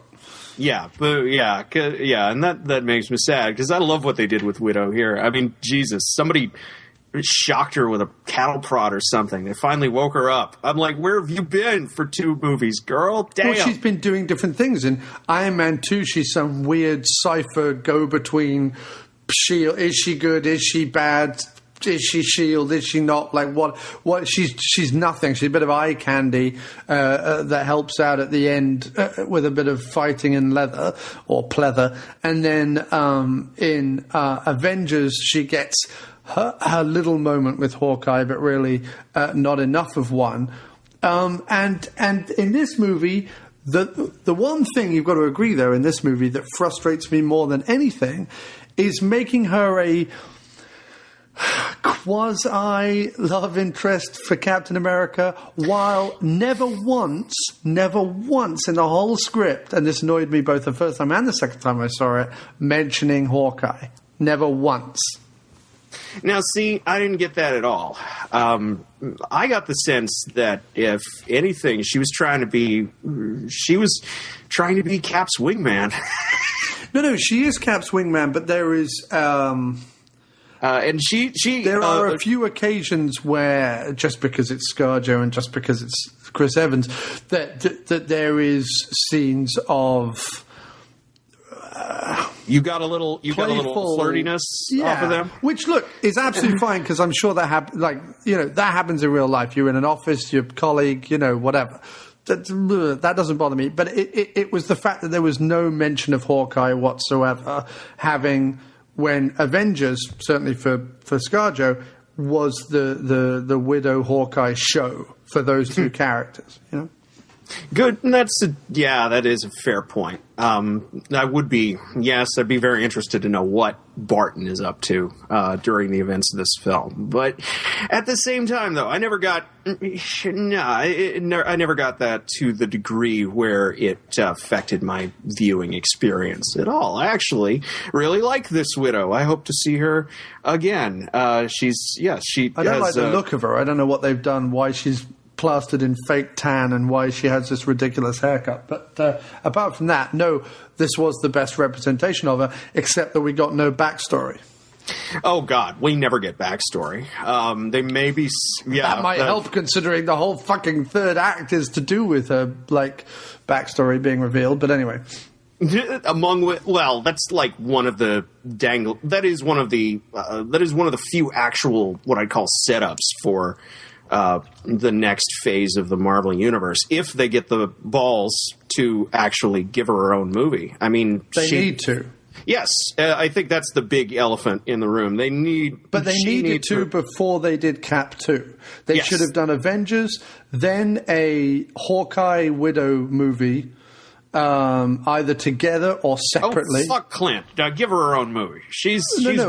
I'm just saying, because they set up Hawkeye and Widow in the Avengers as a thing, you could have done it. Okay, you bring him into the second act. That's what I mean. Or you make a prequel about that mission that they alluded to there in the second. But at the same time, though, shit, she's got more than enough in her backstory to mine for a quite nice little espionage thriller, kung fu movie type of thing. And I think that's where I said earlier where Marvel needs to maybe be more patient. And look, I understand it's the business world. You've got to have one of these things out every year. I understand this, but... 2 minimum. Right, 2. My main problem with Captain America, and this still stands after the second viewing of it, which, by the way, was far more favorable. We'll get onto that in just a moment. My main problem still with it is the fact that there is a missing movie between Avengers and Cap 2 that features the Howling predominantly... Well, look, my dream project is a Howling Commandos movie. That that goes without saying. I want... after... I've never been so disappointed that Inglourious Bastards was not the Where Eagles Dare, Sea Wolves, Wild Geese movie that Tarantino promised. And if there's going to be... and also Monuments Men, which came out, which I was hoping was going to be more Sea Wolves and more Where Eagles Dare, and it only had a small element of that. I'm waiting for someone to do that genre again. I love that genre of daring do, boys' own World War II, plucky lads adventure movie, and I want that again. And if they do a Howling Commandos movie, that would be amazing. But unfortunately, Cap 2 leaps so many feet forward in terms of progressing the overall Marvel narrative that is seeming more and more an unlikely situation that we're ever going to see any of them ever again. And the missing movie for me personally would have been, in terms of the plot of Cap 2, would have been a Black Widow film. I think that should have been next, and then Cap 2 should have been either Christmas time or next year. It can still be. That's at this point, the main problem we'll have to worry about will be what my colleagues and I have labeled prequelitis. Right, except that Cap 3 now, you can't do a Black Widow movie now because she's in Cap 3 now, one presumes. Yeah, we don't have definite information about that yet. We don't have definite information on that, and I don't know how... Just announced it.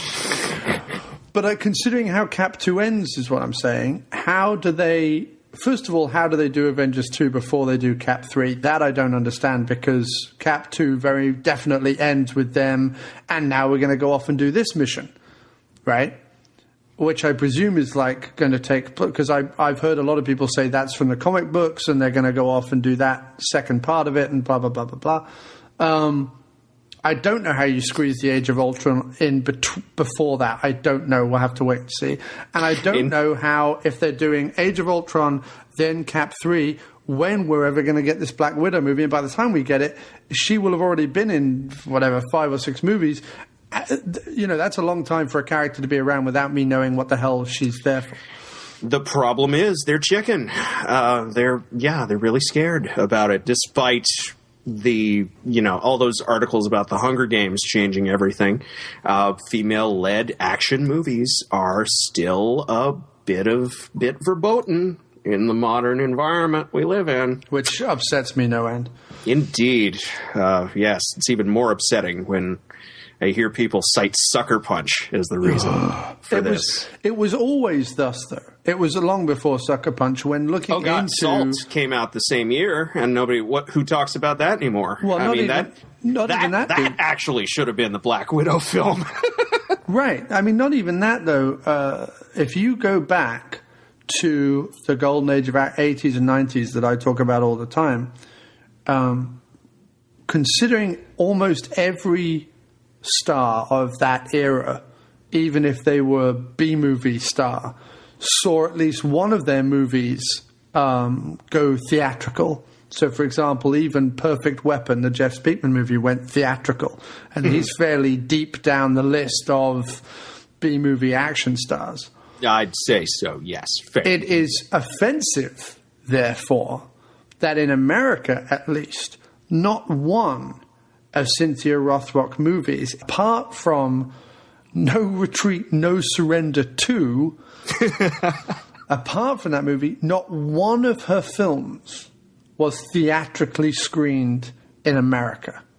Now, obviously, films like Above the Law and, some of her Asian movies would have been screened in Hong Kong, but not one of them theatrically released. In the age of, people talk about, Sigourney Weaver and people like that and Linda Hamilton and stuff being like these pioneers and whatever. But there was someone there who was going straight to video whose movies could have, would have been great theatrically, never got a theatrical release, yet, her contemporaries, Speakman, Seagal, Van Damme, even Gary Daniels, their movies all got screened theatrically at least once somewhere. And led to long, successful careers that extend even unto today. Well, she had a long, successful career, but it was all on video. I mean, what I'm saying is there was still a bias even then, is what I mean. Yes, and that is sadly true. Yeah. Not nearly as much has changed as we like to pretend. No. Which is why we got to keep fighting. Personally, I'm still on board also for a Pepper Potts movie, honestly, no. Although I was going to say she's now a superhero, but no, he in voiceover cures her at the end of Iron Man 3. So he says I don't know. You could play kind of ambiguous with that, but regardless, she don't need fire breath. In the comics, she's had her own suit since like 2008, 6, 7, 8, around about there. Yeah. Well, no, I mean, I like the way that Downey Jr. keeps bringing her back. I mean, he insisted that she was in the Avengers, and considering what they do with their relationship and everything in Part 3, it was very important that she be in the Avengers, and I'm glad that he did that because it does continue the character through those movies. And that's what I mean. I think that's where it was successful for me with the Tony Stark character, and likewise with the Thor character. Okay, so let's get on to the second viewing. Did you change, learn, grow, or any of your opinion differ between or after the screening of the second? Absolute, not at all. No, okay. Not at all. I liked it even more. In fact, it's Well, I liked it even more. You'll be happy to know. Yes, I will, because really, this is it. This is pretty much everything that I hoped it would be. This is balls deep, back to basics Captain America storytelling for me, and I'm glad that it is finally being presented to the widest possible audience in one of the best possible forms. It's not perfect. They're hiring TV directors these days, which is comes with a mixed bag, as you can plainly see.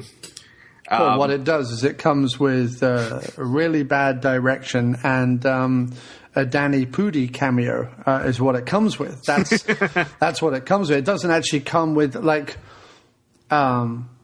I thought the script was very strong, but I have to say everything else about the actual physical filmmaking nuts and bolts, i.e. the direction, the cinematography, and even the CGI in certain scenes was ropey, to say the least.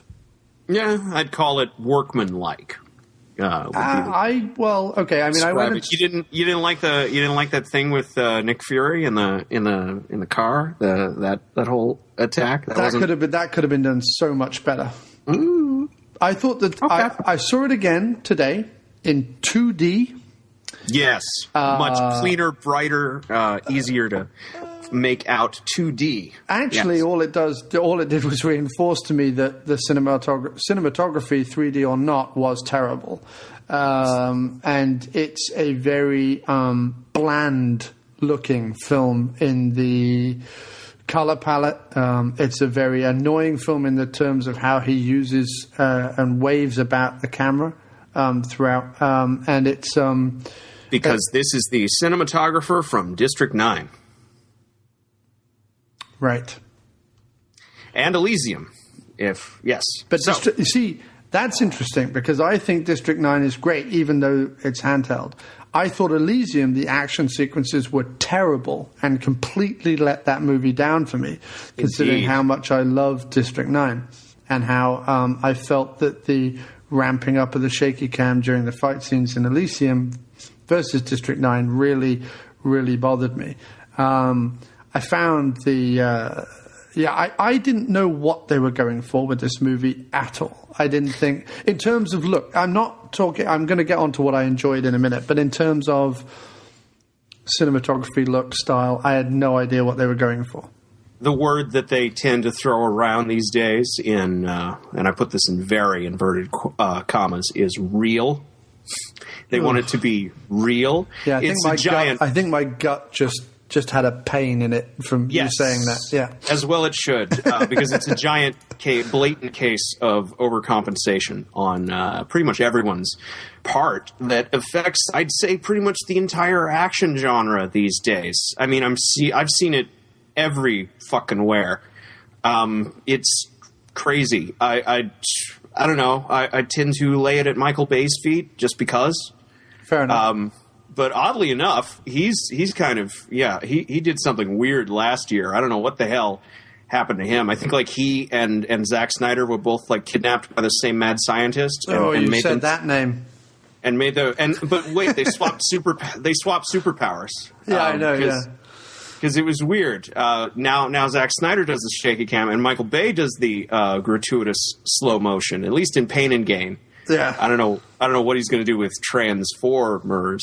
But we'll not see that for a long time, and not find out at all. Any more than I won't be seeing Teenage Mutant Ninja Turtles either. I found it a very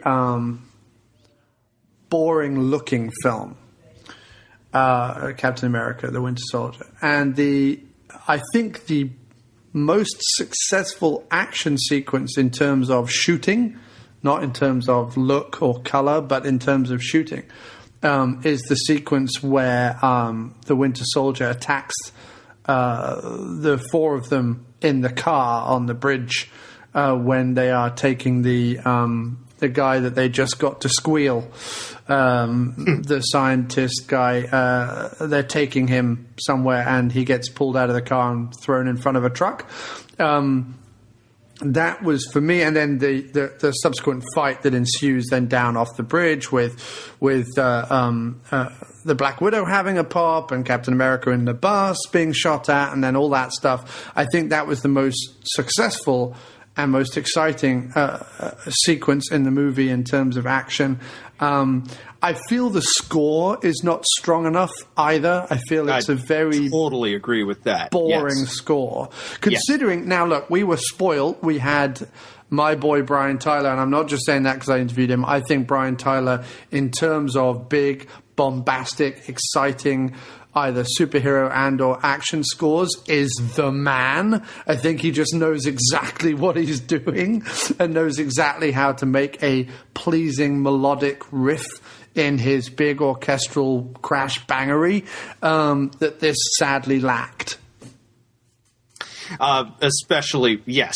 No disrespect to Henry Jackman, but you're no Alan Silvestri, buddy. Right, you're no Alan Silvestri. That's the other way. That's the other way we're spoiled. Yeah, right. That first Captain America movie score was perfect. Right. Well, Silvestri again is a genius, because in terms of these movies, and you can go as quote unquote gritty as you like, they're still big, blockbuster movies. They need, the one thing that Spielberg and Lucas always did right was that they had the score to complement, and not only complement, but actually improve what was going on in the screen. And they understood that as far back as, silent movies, really, but like if you're talking sort of big summer movies, things like Hitchcock and so on, and then Scorsese and people like that, the score matters because it not only buoys and supports, but also improves your movie more often than not. And you think about Star Wars, you think about Indiana Jones, you think about George, you think about any of those big movies that were the invention of the blockbuster. And you're thinking about John Williams. Right, yeah. They always have those great scores. And what Brian Tyler does so well, and Alan Silvestri and others, they come from that school where we've really got to go all out for this, you know what I mean? And that's not to say that Iron Man 3 and Thor 2 have the same soundtracks, far from it, but they have soundtracks that complement and improve upon what is going on the screen, whereas I couldn't whistle the Captain America the Winter Soldier theme if I tried. It's very bland and one note. It's especially suffers from only using Silvestri's theme really near the end. There. Sure. It does have there is one interesting element in that, at least to my untrained ear, the Captain America theme and the Winter Soldier theme both begin the same way and then diverge slightly. But the problem is this damn thing. There's too much synthesizer. Oh God! And the first opening fight, the attack on the boat when he's fighting Bedrock or Bodrock or whatever his name is, Batroc. Awful, techno synth bullshit going on the soundtrack. It sounded like the sneaking. I like the sneaking music. The sneaking music was fine, but then when he was fighting him and they were doing he was like, "Oh, I'll put down my shield and my thing, and I'll fight you like that." Captain America speaks French. I love that. That was just a little thing to make my heart warm. It suddenly turned into the worst in terms of the score. The worst of the EuropaCorps movies or the Luc Besson movies where they resort to some horrible techno bilge and they just fill the screen with that because that complements fighting, right? Techno music. It complements everything when you're on ecstasy. Right. So that was my feeling on that. Anyway, I completely agree with you there. Regardless of what I've said of Hans Zimmer in the past, at least he uses real instruments and real human beings in a room together. And understands how to make a chase sequence exciting. Indeed, yes, and how to make a lot of things melodic and exciting. I mean, Jesus, that's the most. I kept listening to the theme song. I kept getting Hans Zimmer flashbacks, and that makes perfect sense because guess where Mr. Jackman came from? Oh, really? He's a protege of Zimmer? He's been with us ever since the Pirates of the Caribbean franchise, in fact, the original trilogy. But even they had a good theme. Even they had a decent theme compared to, I remember that bit he was just additional music on those. Sure. I'll give you that. But I remember that bit where I've only seen the first movie to be fair, but the bit where Captain Jack brings his sinking ship into harbor, which is, was complemented by some great music that both added to the heroic but also to the failure of that moment very, very nicely. Of course, they could use either one of my old music teachers, and this is absolutely true. Harry Gregson Williams and his younger brother, Rupert Gregson Williams, both of whom have done multiple scores, have worked with both Ridley and Tony Scott, as well as working on some of Pixar's films as well. They taught me when I was 6 years old to when I was 11 years old at my junior school. Harry first, and then Rupert. So we have them to thank for the musical genius that we've all been basking in. Yeah, but they've gone on to awesome. Hollywood schools. I would have even taken one of their scores. That would have been fantastic. They do some good, loud, fun music. Yeah, but we got the guy who did Turbo and Kick-Ass 2, unfortunately. Ugh. Yeah, so they were the negative things, having seen it a second time. However, seeing it a second time,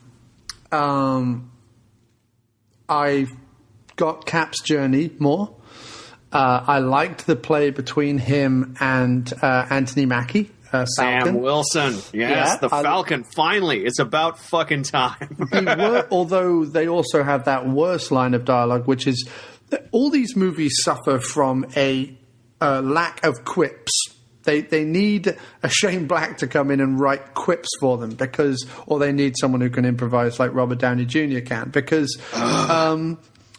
you have a situation where that bit where he says, and how do we tell the bad guys? They're the ones that are shooting at us. I think I found the bad guys, Cap. That was so bad.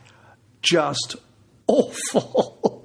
Because what do you mean, how do you find the bad guy? It's not even a quip. It's an attempt at a quip, but it doesn't even work. The best quip in the whole movie was when Cap said to Romanoff, he said, "Yeah, I bet you look terrible in bikinis now." That was the best quip in the whole movie because it was underplayed.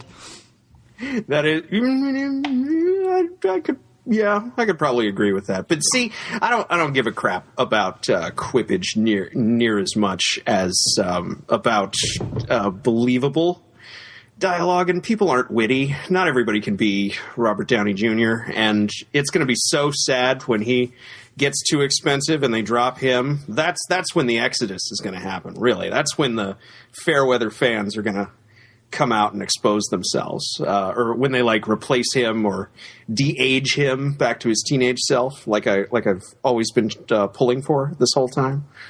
But yeah, really.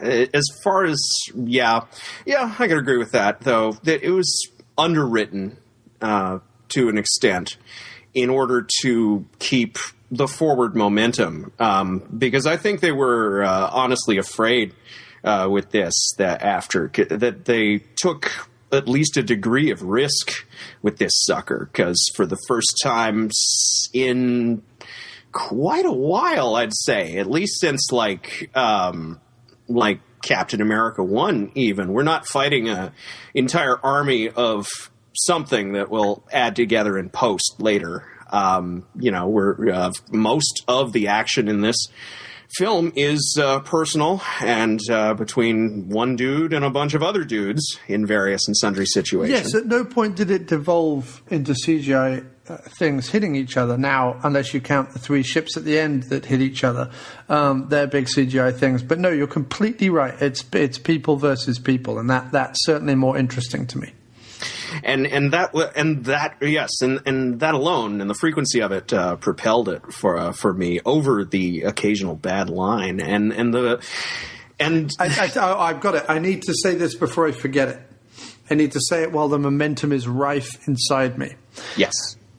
I came out of the movie this afternoon having gone, oh, okay, I get it. Right? I get it. I got the plot. I got the characters. I got the thing, and I enjoyed it a lot more. But there was something that I was like, what's wrong with it, though? There is something wrong with it. Like, I came out of it not loving it. I liked it a lot more than I liked it the first time. And I understood it a lot more than I did the first time. And, and there was a lot of, little quibbles, but none of them were the penny drop moment that I was like, well, it's clearly this reason that I didn't like it. The reason I didn't like it is that it's a great plot, a great story, and has a lot to do with the characters, but it is entirely in the filmmaking that lets it down. There is not... there is a way to do this movie exactly as it is, with the script that it is and all the beats that are in it, that is more enjoyable, more exciting, tighter, more exhilarating. Like, lots of stuff was going on, and the stuff that was going on was fine, but it never had a...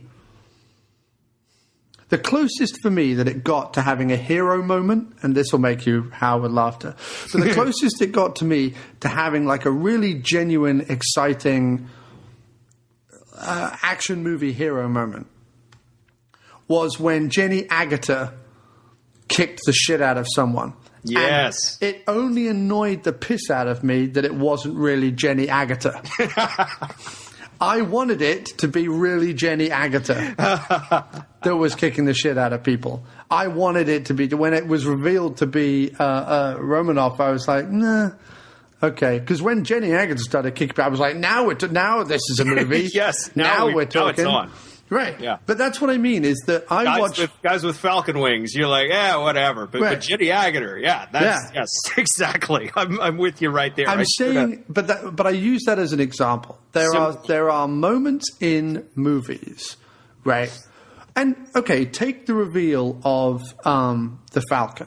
Now, that for so many people, just seeing the Falcon is enough because they're like, finally, the Falcon, right? Just like I was. I should expand upon that a little later, but go ahead. For me, though, while it was a good scene, they kicked the dude off the building, and you're like, oh, wow, they're killing people left, right, and center in this movie. Another thing I really liked was that they just killed people left, right, and center, and there was no moralizing. It was fantastic, because the whole movie is a... that's what the internet is for, and it spectacularly failed in this case. Yeah, but the whole movie is a nicely, in the script, a nicely subtle moral distinction. The whole plot and movie is, and that was done really, really well in a very nice, subtle way. It was never really hammered home, and that's what I liked about it. But that being said, they kicked the guy off the building, and I was like, oh, great, they're making jokes, and they're killing people and whatever. And then, of course, the Falcon picks him up and flies up, and it's the first time we see him. And while that was like a cool moment, it wasn't the... It wasn't the big moment it could have been. It wasn't because of the filmmaking, not because of the design. The design was, we kick the guy off the building, the audience goes, and then the Falcon picks him up and flies over, and as the Falcon comes over the top of the building, we're meant to go, woo, it's the Falcon.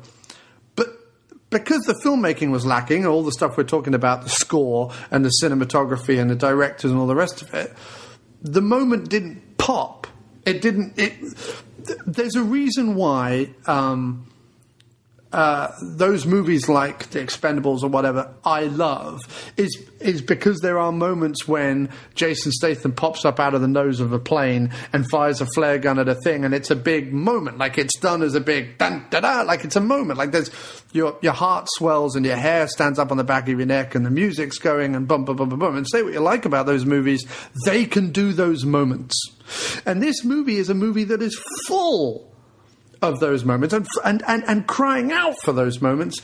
And those moments never came for me. There was never a feeling of euphoria. There's so much action and there's such a great plot and stuff going on. And I really enjoyed it. But there was no moments. The biggest moment I had was that I saw my countrywoman Jenny Agutter kicking the shit out of someone momentarily. That was the biggest, like, hero moment, like, geek boy moment. They undersold everything under this, either because they were TV directors or there was some horrible mandate that it had to be, like you said, quote unquote, realistic. Oh, it doesn't even have to be a mandate from on high. It's an unconscious process operating in professional creatives these days. Because they're afraid of losing the non-geek audience who just want to check out and check their cell phones anyway. But I'm the non-geek audience. I want my action moment. Are you? Yeah. I don't read comic books. Not that I'm against comic books, but I don't read them. I watch the movies. I'm a movie geek, if that's what you're talking about. Yes, I was going to say, one of us. Google gobble. But I like movies because they're movies, because they have all the great, wonderful stuff that movies have. I hear you. And the problem is movie quote unquote directors are expensive, and Marvel's looking to preserve as much of their own cash as they can. And the way they're cutting corners, they don't cut corners on what's they show to us, right? But the trade-off from that, the opportunity cost, is they go and grab two guys from Community, as they did in this case. Yeah, which means we get a weak guy who works at an Apple store joke and a Danny Pudi cameo. And yes. Not only that, but the other moment that should have been a big boom moment was the reemergence of Nick Fury at the end of the movie off the helicopter. And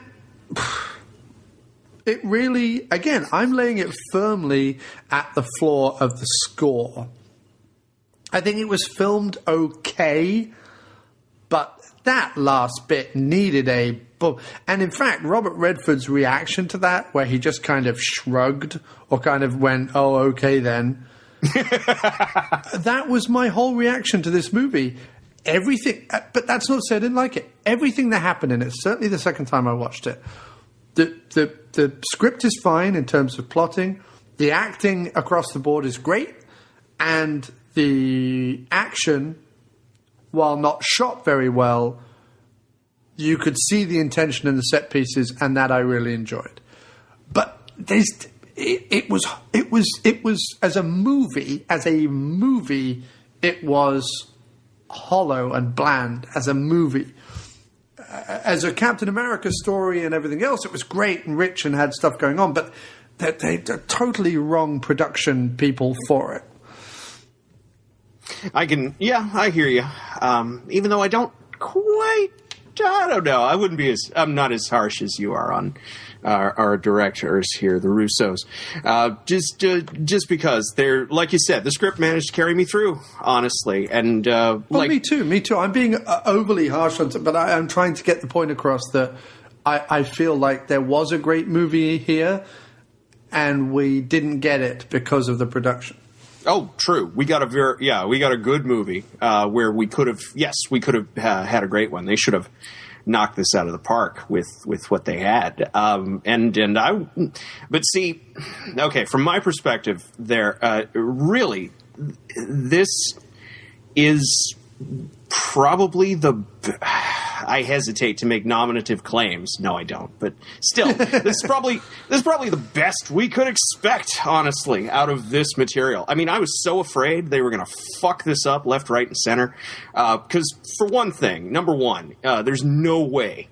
And I'll transition to my positives and then maybe to my negatives maybe a little later, and the whole episode will have like a concentric circle structure to it. So far, we've been very good and not really spoiled very much, which is really good. We're not really talking about the plot. We're talking about like little moments here and there, which I don't think has spoiled it for anyone yet. So that's pretty good.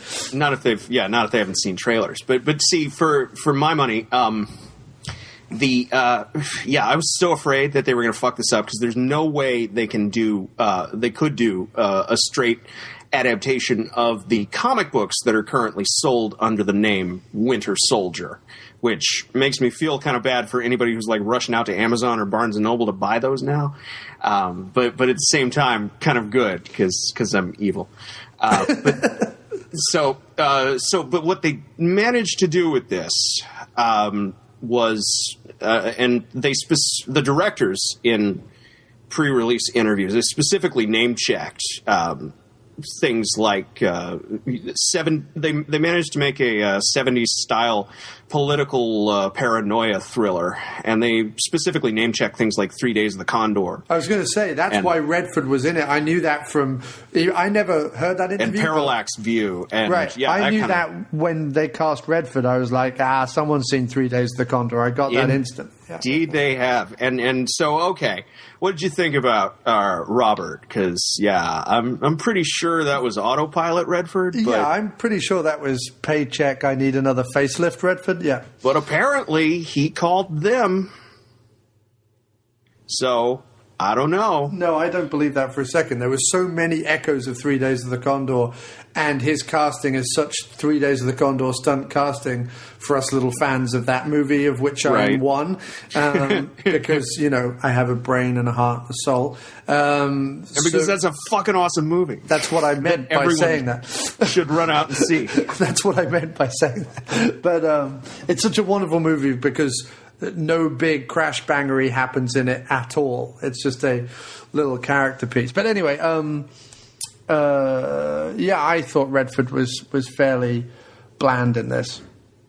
Okay, yeah. Because okay, so who else? Let's see here. I mean, you are not alone because I've been getting a lot of people. I thought Evans and Mackie were great. They weren't quite Downey Jr. and Cheadle great, but they were pretty great. I like them even better than what they managed to do with those two, honestly. Because, for me, the real geek out moment comes at the very beginning when I see that they have done a wonderful upscaling job on Sam Wilson.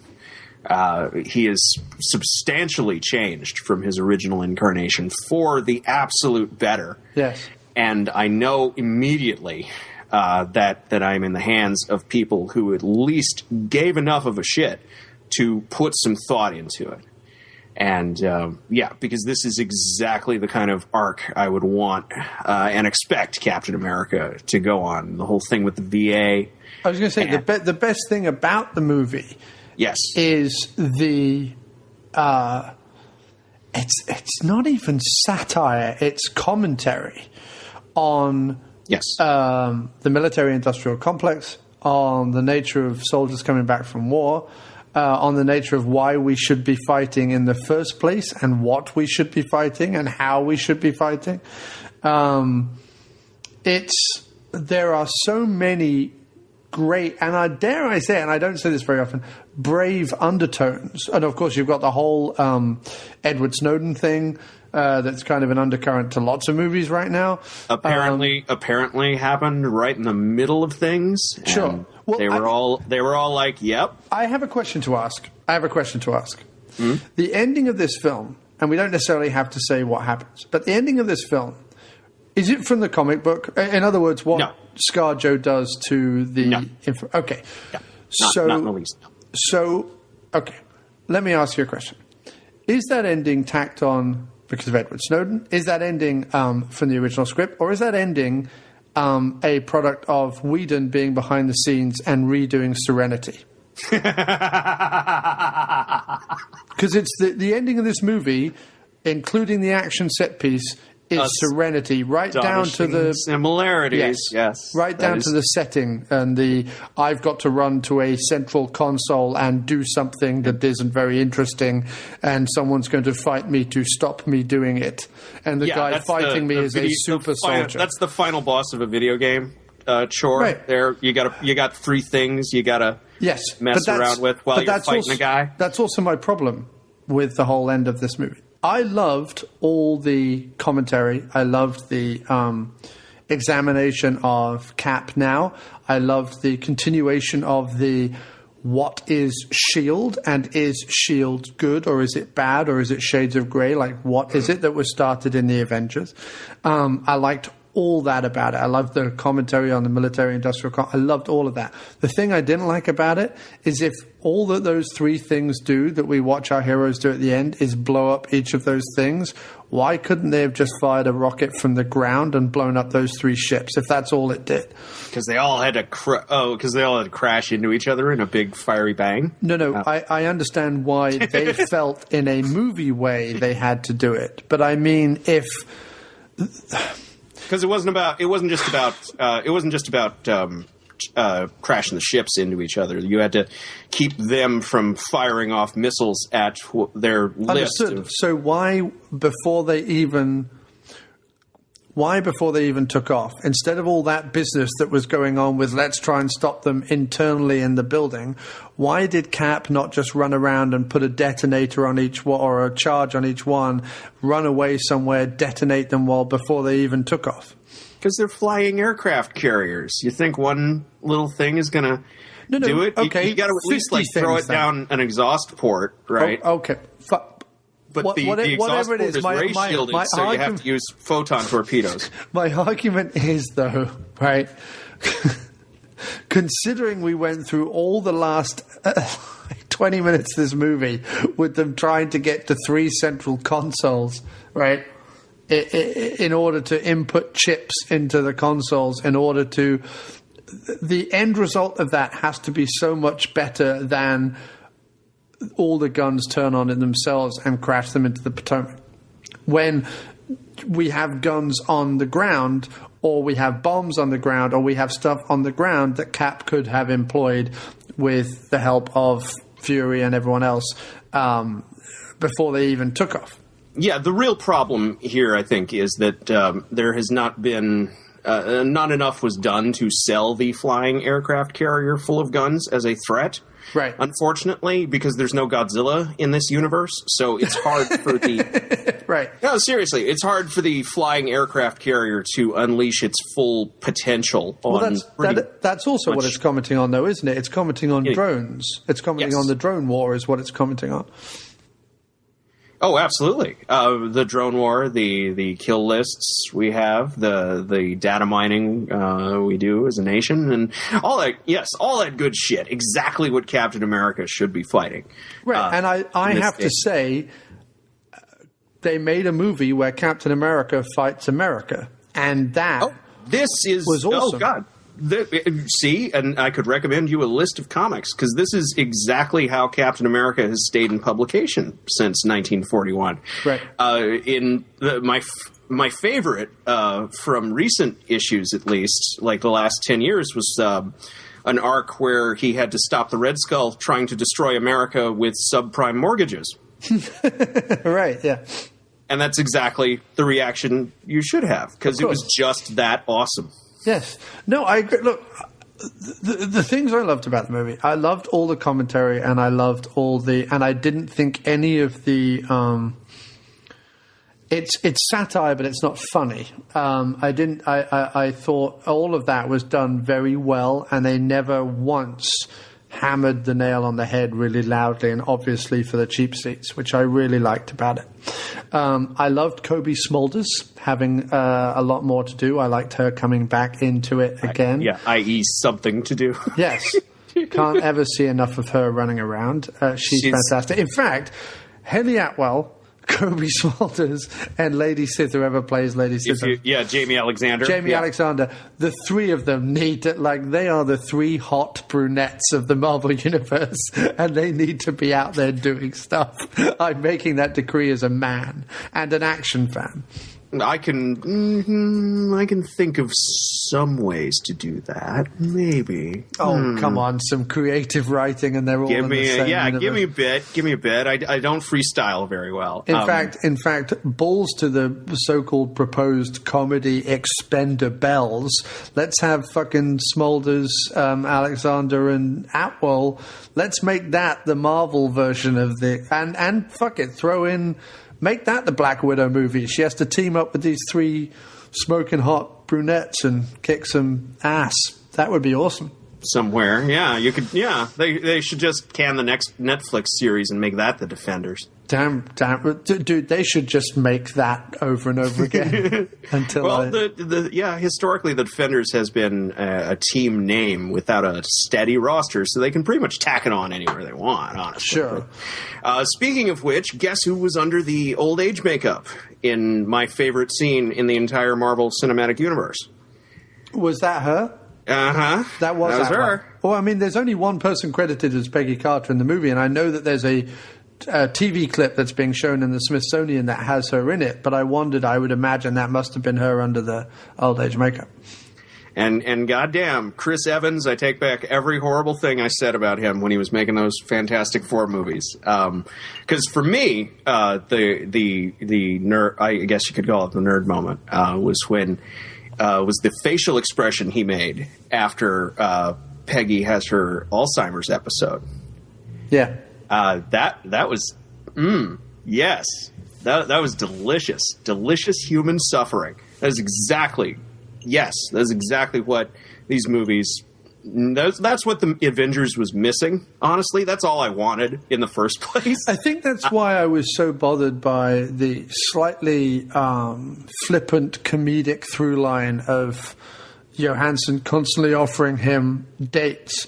Was that that was the script's attempt at the quips you wanted so much. That was their running gag, right? Yes, it was awful. That's why I said the quips Black were Widow awful. observing bro code. Right, but that's why it's awful. That's why I said the quips in the movie. Trying to help a brother out. It's far more. It would have been far more interesting in those moments, and I know that the whole movie is about who can I trust. But by the time that they're sat in that car driving to New Jersey, he's pretty much sure that she's on the level with him anyway at that point. Yeah, and see, that's another real mistake they made, because you shouldn't trust Dracov's daughter, as Loki called her. but you see... Not if you want to keep all your limbs. They use that moment in the car nicely enough to kind of indicate to her character where she says, who do you want me to be? And, you're going to be in trouble if all you're going to do is stay this person all the time. It's her saying to Cap, you're in the wrong business kind of thing. That was interesting. But it would have also been interesting to him have touched on, because there's unrequited love. She's in the past, Haley Atwood, Peggy Carter's in the past, and blah, blah, blah, blah, blah. But then there's Peggy Carter had a life and a husband and kids, and she's still alive, and I go see her. That is real, unrequited pain, heart-wrenching upset. And that should have been a much more obvious motivator for Cap. And it was great that it was in there at all. Something I never thought I'd see that I absolutely love, the resolution to Dr. Arnim Zola's arc. That was just... I thought that was a little cheesy. I thought that was a little dreadful, but and see, that's why I am waiting with bated breath as the Marvel Cinematic Universe continues, because let me tell you, sir, you are in for a lot more weird stuff than Nazis who've turned their brains into computers. Yeah, no, I mean, it was thousands of feet of magnetic tape. What's really weird is there's that new movie coming out, I forget the name of it, with Johnny Depp, where they do exactly that. So it was sort of a bit odd that there he was all of a sudden. I'm like, Captain America 2 has beaten this other movie to the punch by about 4 months. But hey, don't be surprised when Zola shows up with a full-on robot body. That's all I'm saying. Oh, nothing will surprise me. If it's done well by a director who understands cinema, then I will be happy. Who hires out to Stan Winston Studios. Yeah. Yeah, because there is a way to do I'm a German scientist that has been turned into a bunch of computers. That is... garners maybe a gasp, garners maybe a chuckle, garners... This is what I mean, is this movie... While I was interested in it and appreciated it, it never stirred my cinema-going emotions, apart from slightly with the Peggy Carter scene that we're referring to. But apart from that, really not enough. That's beautiful. But then right after that, he goes from that into the VA, and that's beautiful. And we go from that into the Nick Fury's supposed death, which is great because Nick's always pulling that shit. And that's why Robert Redford shrugs when he comes back to life. I mean, if I was Nick Fury's friend, I'd expect it by now, and he would let me down if he didn't fake his own death. But I hate to say, but there's a Hollywood blockbuster movie way of doing it. And they didn't do it. And it's not like, aren't they fantastic that they didn't do it because let's all sneer at Hollywood tropes. It's that big movies... That's the way I'm taking it. No, but it's okay, but they did it in a really bland, uneventful way. Look, there is a way to sneer at Hollywood tropes and make, like, you know, surreal, interesting, weird movies. Gilliam has been doing it forever. However, in Gilliam movies, when you need a heroic moment or when you need an upsetting moment or when you need a dramatic moment or when you whatever, those moments are there. You still have emotion. It doesn't matter if it's against the Hollywood system or not. It doesn't matter whether you're a cynic about it or not. The cinema has to be, especially when you're talking about these kinds of movies, an emotional and visceral experience.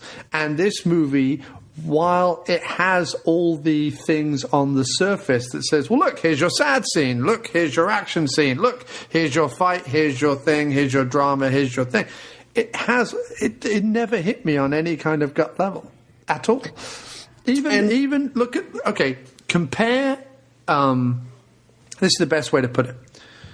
Nick Fury's quote unquote death in this movie compared to Thor's mother's death in Thor 2. Now, okay, I understand Fury doesn't get to have a Viking funeral and blah, blah, blah, blah, blah. But considering Frigga we'd seen momentarily in two movies that not a lot of people cared about, her death really hit me because of the way it was presented. His death, on the other hand, did not. Either times I saw it. Now, should have done the full 9 with the 21 gun salute like they did for the mayor in Dark Knight. No, through, but a little bit could have been through Arlington. But yes. A little bit of drama, a little bit of music, a little bit of style, and you could have sold it. Yeah. Taps, definitely taps. It looked like an episode of Scrubs or something. It was boring. Yeah, they didn't want to cut the pace up because we go from that right into the first chase scene. And the introduction of the one character who really got shafted in all of this, which is funny because his name's in the title.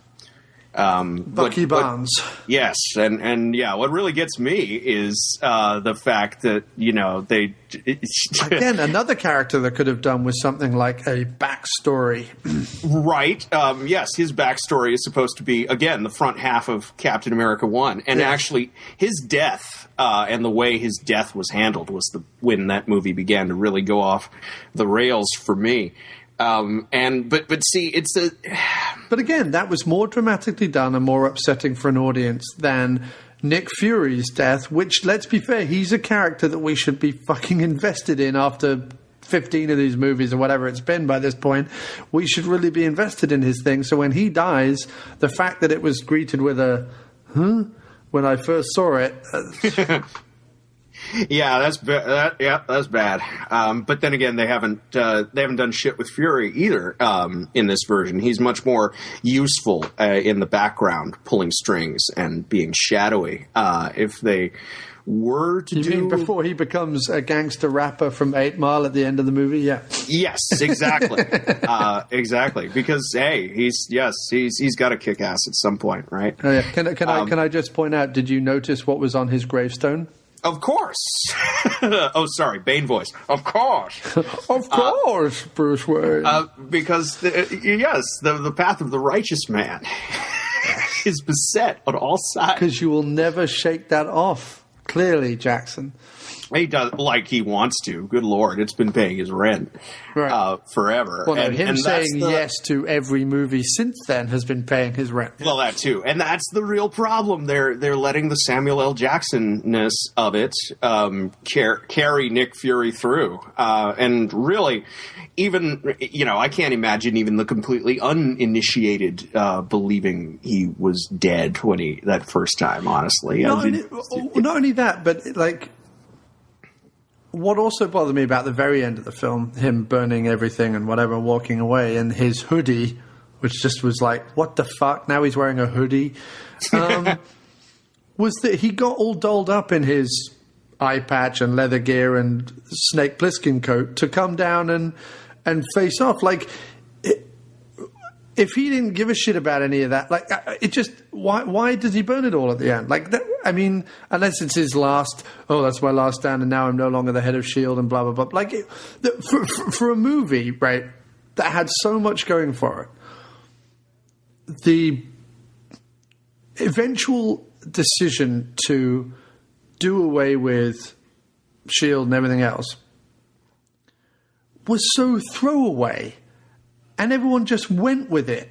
There was a brief moment of but wait, from Nick Fury, and then he went, no, I'm Captain America, now I'm leading the thing, and everyone went, oh, all right, then we all suddenly completely and utterly believe in this, which was, I'm sorry, they did not earn that. You didn't think? No. I've been waiting. By that point, I've been waiting for it for an hour and a half, honestly. That's the point. That is the logical conclusion of Captain America's arc in the modern world. Right. But what I'm saying is, if this was the 5th Captain America movie or the 4th Captain America movie, and if you'd had a Captain America prequel and a Black Widow movie and a Hawkeye movie and a Nick Fury movie and 3 Avengers movies before this movie, fine. And a whole TV series about Agents of S.H.I.E.L.D., fine. Do that with S.H.I.E.L.D., but to do that, the second movie out the gate, which is the 3rd movie of Marvel's second phase or whatever? Yeah. No. It's tearing everything down way too early. So you think they're getting rid of S.H.I.E.L.D. completely just because half of it turned out to be Hydra agents? No, any more than I think that Iron Man is not Iron Man just because at the end of the movie he's got rid of everything. Of course not. I'm not a fool, but I'm saying that if the Marvel Cinematic Universe as it stands was a TV show, if by the 10th episode or whatever they tore down everything that was the whole basis of the first half of the TV show, it without really earning it, it wouldn't be particularly satisfying, is all I'm saying. And see, though, I felt they really did earn it by this point. But then again, I've been watching more of the S.H.I.E.L.D. show. See, everything I think with this movie came down for me to the fact that there's great acting, great scripting, but none of it was sold by the production values. That everything, and you name any plot point and any character, and they were all undersold. For me and my personal cinematic preference, they were all undersold, and that's about the only thing that was wrong with the movie. The trouble is that's kind of the whole movie for me. as a movie lover, as a movie fan, as a movie geek, as someone who gets absorbed into the nuts and bolts of filmmaking, this lacked the nuts and bolts. But see, yeah, and I hear you. I hear you without actually agreeing. And I think it's an absolute shame, because I think that in terms of scripting and acting, there was more than enough nuts and bolts. I think there was so many great nuts and bolts that I wanted to see them polished, and I wanted to see them writ large, and I wanted to have a good bass rumble music orchestra timpani thing underneath it. I mean, he's meant to be a military figure, and there wasn't one fucking militaristic snare drum in the whole damn film. I mean, come on now. This should have a score like the A-Team, you know what I mean? Like, it should be fucking awesome. And it wasn't, like, it was so short of awesome. And yet, in terms of Marvel movies, and this is what I will say, joining the internet crowd, in terms of Marvel movies, it's got one of the most commentary heavy, intelligent, idea based scripts out there. And that's absolutely true. So you were looking for more presentation, and I can totally see that. But at the same time, I don't think we really lack for presentation in this movie environment these days. And for me, it was nice to sit back and be surprised by a film having so much of a brain in its head and so much of an understanding of the material that it was working with, even if they did leave the villains flapping in the breeze. Yeah, I mean, I feel like from the Avengers onwards, and even before the Avengers, because I was going to say, yeah, but specifically from the Avengers onwards, I feel like these movies have had an intelligence to them. I feel that Thor 2 did, although Thor 2 had lots of camp spectacle as well. I felt Thor 2 did, I felt Iron Man 3 did, and I felt that this did. Where Iron Man 3 and Thor 2 and the Avengers are all more successful than this is in their presentation of those ideas. I could see that. Not everyone can be Joss Whedon. But I'm not even saying that. No, but see, there's a TV director, right? Who I would have welcomed a Tony Scott knockoff for this movie. I would have welcomed a Tony Scott knockoff. I would have welcomed a third-rate Spielberg for this film. And instead I got two people who are used to doing, 3-camera proscenium stage type, sitcoms. Good point. Yes, very good point. Very good point. But for 3 people used to doing sitcoms, and there was apparently one episode where that centered on a paintball game that got them this job. I don't know. I'm hearing this secondhand. I don't watch Community. Right. But put it this way: Community is the American group version of Spaced, and what Spaced did so well was have great directors. What Community did well for its first 2 seasons was have great comedy.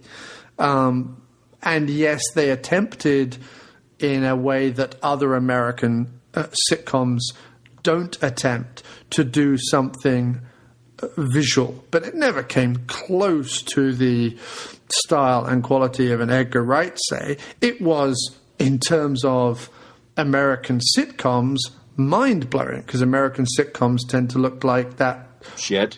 Yeah, tend to look like that horrible fucking show that Kat Dennings is on, or fucking Friends, or fucking whatever it is. It all looks terrible. So yes, in terms of American sitcoms, what Community does visually is phenomenal. You know what I mean? And they've had animated episodes and computer game episodes and, stop motion animation episodes and paintball episodes and action movie episodes and superhero pastiche episodes and everything like that. But to call it visually stunning in terms of filmmaking, it's not. It's visually stunning in terms of sitcoms, but I mean, that's not difficult. Good point. I've seen fucking YouTube web shows that are visually stunning in terms of sitcoms, so, Yeah, good point. But see, I don't need but see, I got what I wanted out of this just by the fact that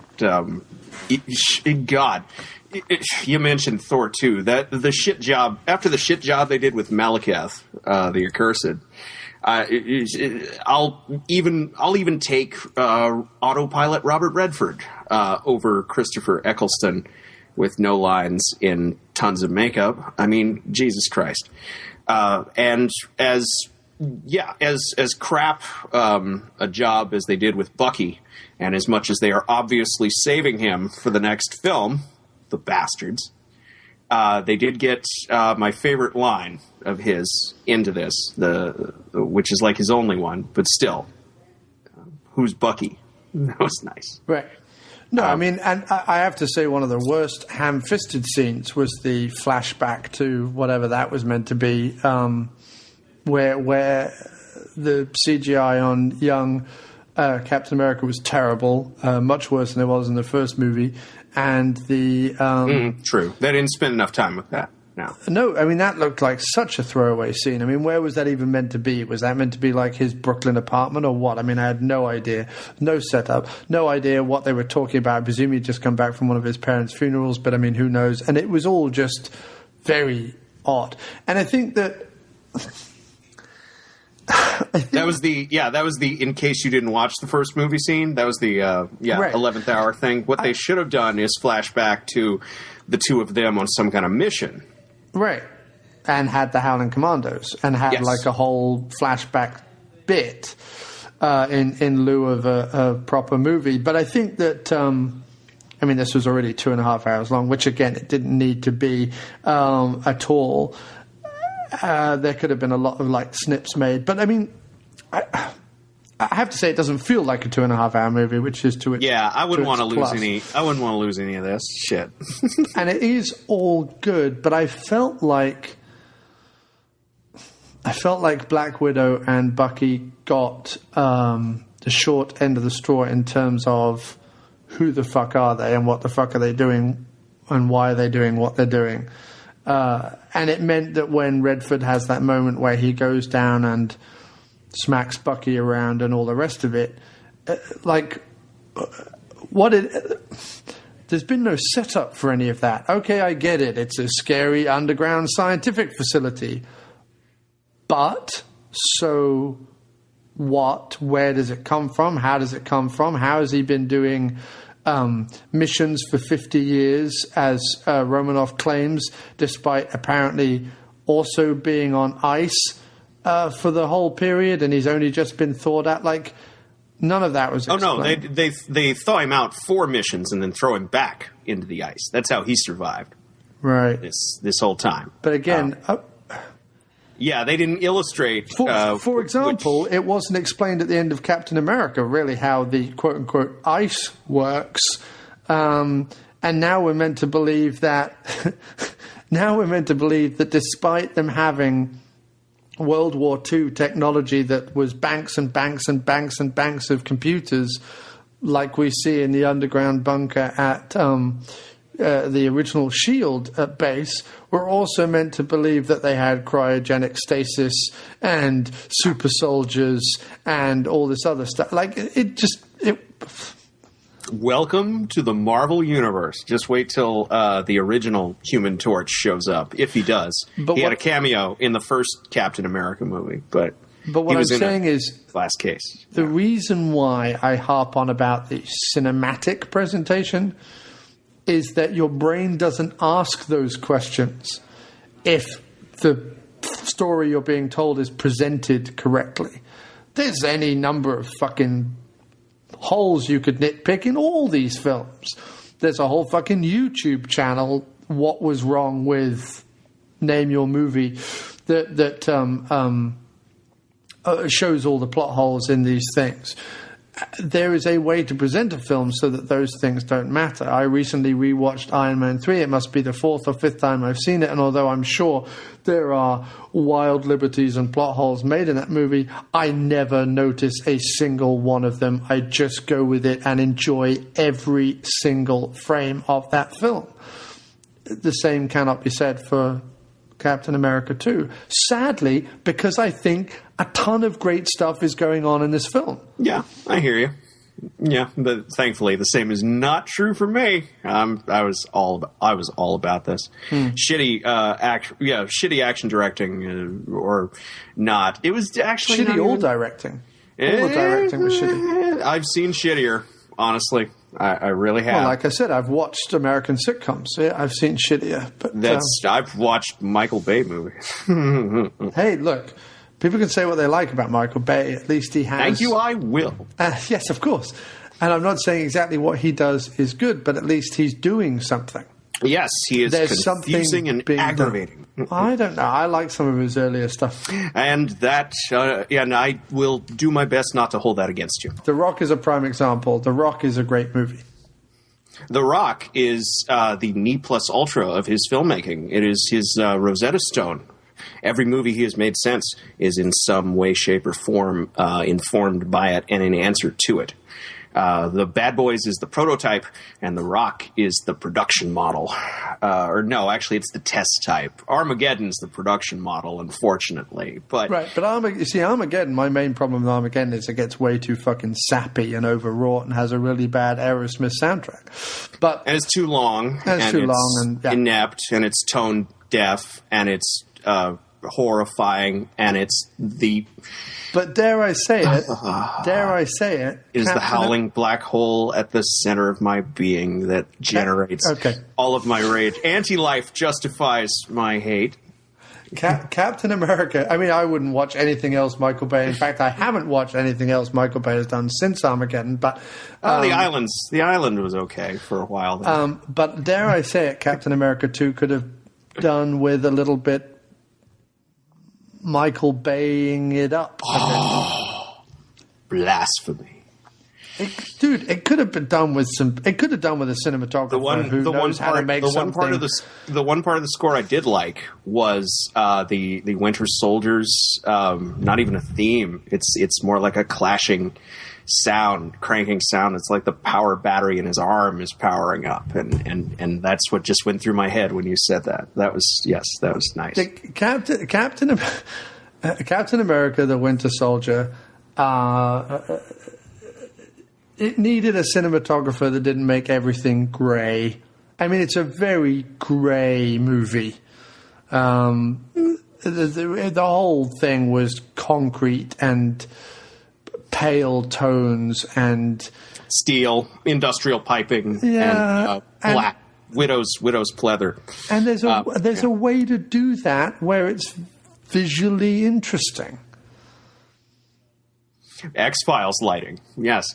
But in this case, no, it doesn't work because it needs to be in the day. And I was sad when they traded up Cap's uniform for the new one when they got rid of the stripes. But then he steals his old one back from the Smithsonian, and it's all right. Yeah. See, none of that bothers me. I like the old uniform, and I liked the fact. The one thing I will give it is that when you see Cap running about on the flying things at the end, especially the sequence where he first lands on the aircraft carriers and is running about being shot at, and he's running behind crates and things, he doesn't look silly. There's a tendency for, primary colours Captain America to look sort of ludicrous running around in, bright blue lycra amongst all these actual, real world threats. And I have to say that the uniform, the actual sort of padded World War II style uniform, muted blue and red, really worked to make him not look silly. Yeah, I'm still sad to see the Avengers uniform go, though. That was I like sad to lose the red boots myself. But then again, you see, the Avengers, I would argue, was a big primary color crash bang wallop, bright sparks, bright blue sky movie. That's what it was. So that totally worked. If you'd had him in that uniform in this bland movie, he would have stuck out it would have looked like he was an animated character. Because the movie was so bland. Needed more Wally Pfister or no, Seamus McGravy. That was the Avengers guy. I think if you're going to do quote unquote realistic movie, not even realistic. They don't even add the IST or ICT. It's just real. That's what gets me. I say you like a bunch of skaters, these 40-year-old men trying. We want to be real, man. Yeah, those we want to make it so people. real. It's just, I'm like, Jesus Christ, guys, stop. You need to have someone like Harris Savides who did Zodiac, or has worked with Fincher. You need someone like Fincher working on it because you look at something like Zodiac, and that is or American Gangster that he did, or The Game that he did, or Milk that he did, and they are... Hell, even Social Network. But that's a quote-unquote real color palette. There's not like... But I would say... But there's a style to it. There is a... richer than this, I'd say. Of course. This was like watching... In terms of cinematography, this was like literally watching concrete set. In terms of cinematography. It was boring. And at its worst, it was shaky and awful. I must only presume that District 9 was simply a case of lightning striking once and that's it. Because that movie is nigh on perfect and brilliant. And everything that any of the people have done since hasn't been. So... I can concur with that. At this point, I think we've got, more than enough evidence stacking up. But again, you see, it sounds like I've been really, really, really harsh on this movie, and that's kind of unfair. I went and saw it today. unfair. It's a big boy. It's made $400 million. It can stand up for itself. It's okay. The best thing I can say about this movie is that I appreciated it. I liked and appreciated it and respected it for what it did with its plot. And that's a compliment. Right. That's more than a lot of them can boast. But when I came out of Thor 2, and that's the one that's like the redheaded stepchild. Everybody hated that movie apart from me. I came out of that movie happy as a pig in shit.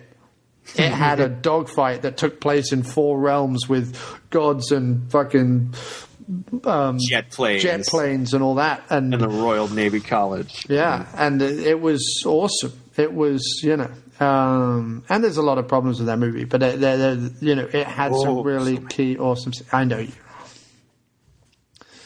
but but yes, I hear you. I hear you. And astonishingly enough, for completely different reasons, but I feel exactly the same way. This is a movie I can both like and respect and wholeheartedly recommend, in spite of its questionable directing choices. And to end the discussion, I'm going to say I liked it cerebrally and not physically. I got no physical reaction from it, but cerebrally I liked it. And I say we could do with some more cerebral superhero films. I completely 150% years agree. For it. It's, yes. Well, you say that, but I think that Iron Man 3 and the Avengers and Thor 2 had, for those particular characters and the journeys they've been on, I think it had plenty of cerebral stuff in it. It's that's not true. about governments and military complexes and the revelation of secrets and all that. But they're all dealing with their own things, and that's perfectly fine. I'd agree with that too, and add a few more films to that list as well. Yeah, I mean, I think Stark's revelation that he is Iron Man rather than the suit being Iron Man was done in the most beautiful way I've ever seen. I couldn't imagine it being done any other way. Because you haven't read the right comics, but that's okay. I've never claimed to have done so. That's okay. And still, they did a pretty good job with that, and they did a pretty good job with this, I'd say. I'd put this and Iron Man 3 at the top of the list of this phase of Marvel movies, and indeed of Marvel movies in general, honestly. Despite the lack of quips, I would still say the script is the best thing about Captain America: The Winter Soldier. Absolutely. 100%. And everybody can just wait a few months until we have 10 films before they start making their damn top 10 lists. Oh yeah, I mean, that's a fool's errand. My whole thing with these comic book episodes, and indeed these comic book movies, is these are comic book movies, and while I completely 100% agree that there is a lot of intelligence and a lot of inventiveness being thrown around in these films, and they are far from films that should be poo-pooed or ignored or dismissed just because they're comic book movies. At the end of the day, my main stipulation when I go into one of them is that I enjoy it and that I am excited by it and that the characters do some interesting things. And I would say most of the Marvel films have done that for me personally. I don't to start making a top 10 list. I mean, they would all come in at number 2. You know what I mean? They would all sort of be much of a muchness. I think they are getting better in terms of trusting their audience and whipping in some commentary. I think they are getting much better at that. But I still say, as movies, I've watched all of them and enjoyed them on some level. Indeed. And far more so than the DC movies, which are utterly problematic. Oh, here we go. Yes. Well, that's the DC movies are hugely problematic. All of them. No, not really. No, they're not for me. I've no problem with any of them. Well, yeah, some of them. Actually, I agree with you on. In some cases, there are deep problems to be had. In terms of a moviegoer wanting to go in and enjoy a movie and see familiar characters that they either know or love from previous films or previous comic books, or just that they know and love from the prequel and or sequels of the film they're watching. The Marvel movies, for me personally and my taste, have been far more successful, whereas DC seems to be floundering, incapable of getting their act together, and their movies are filled with problems. For me, they have no Kevin Feige, and what people say when we mean by that is that there is no centralized person at the heart of all of this, keeping lines of communication and cross-marketing open. It's not just that. There's no... the thing that Feige's done that has been so rewarding in the Marvel Universe is trust his creative components, was to trust Downey Jr. and was to trust Whedon and was to trust these people he's brought on board, far more so than Avi Arad ever did with Raimi and the Spider-Man trilogy. Well, that much is true. They did nothing but argue. But at the same time, Feige's done this by micromanaging every aspect of the entire universe to build it up to this point. I mean, he gets up every day, and that's his one job. And there's nobody at Warner Brothers, really, who does that. Everything within Warner Brothers is a compartmentalized, isolated little fiefdom of a particular executive. And the same is true for the worldwide development. Right, well, they've mistakenly given it to Nolan at the moment, because obviously he did the No, they haven't. He did three Batmans, and he's producing the Superman movies. Yeah, executive producing. He's making his own. He's got this Interstellar thing he's been making these last 2 years. He don't give a fuck. He's done. That's the other thing. Clearly didn't give a fuck. I think he gave half of a fuck halfway through The Dark Knight, and since then he hasn't given much of a fuck about anything. But anyway. Yes, and I completely disagree with that. But we've had that podcast. We have had that podcast, yeah, sorry. The thing is, it's not. If it were Nolan, they'd be splashing his name all over the place. It's not really. They're not splashing his name all over the place? Buddy, it's, for Interstellar. But that's like in November.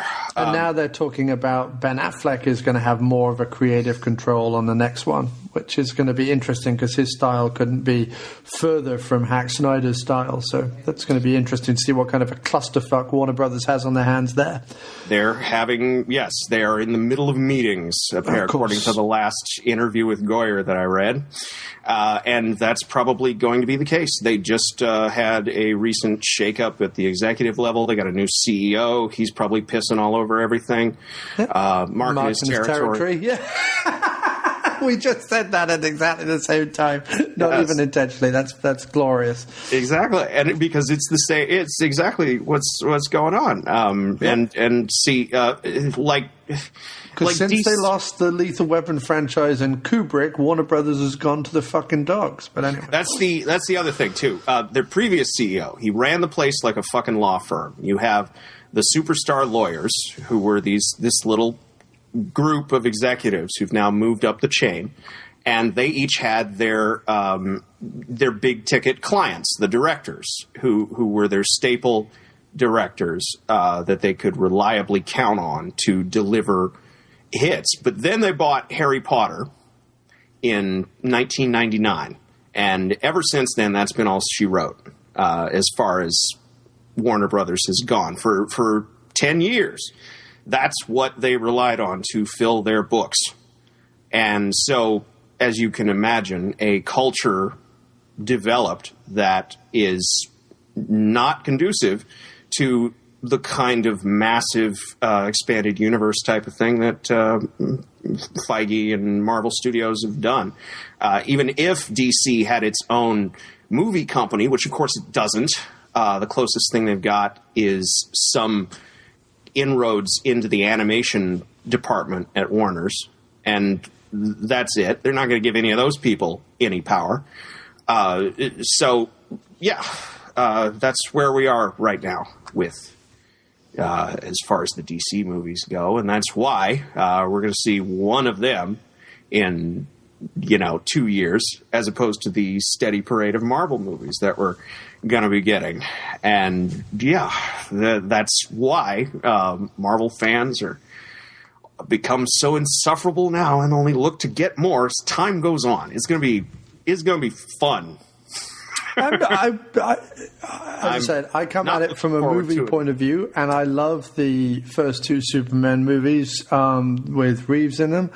They were the last great, and then the Batman, Tim Burton and Michael Keaton, the first Batman was a bit of fun. But since then, I mean, Batman Begins and The Dark Knight, great, but everything else, it's just, I can't get excited about it. But that's as a movie fan. I don't give a fuck. It can have DC or Marvel's name up the front. I'm just, you've got to excite me. You've got to give me something to enjoy. You've got to give me characters I can root for, or at least become intimately involved with. It doesn't have to be, I don't have to like them. I don't have to dislike them. They don't have to be, if Feige brings anything to the universe, it seems to be what Whedon brought to the TV shows he did, and that is the idea that every character can be a gray area. And they've made that far more interesting than any of the characters. Because even though I like the movie Batman Begins and The Dark Knight, I still don't get the big whoops about Batman from those two movies. In terms of the character, it seems to be a very kind of one-note, tedious character for me, personally.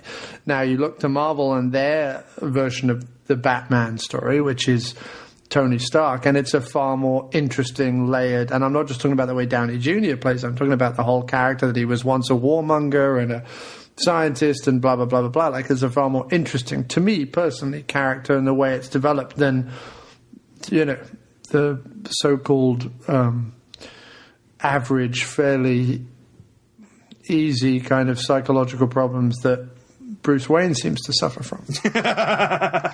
Average. Easy. Okay. Well, they are. They're obvious ones. They're like, oh, you lost your parents. Okay, fine. Does that mean you lost your parents and you have lots of money and you don't like bats? But, apart from that, I'm sort of lost for what really makes him interesting.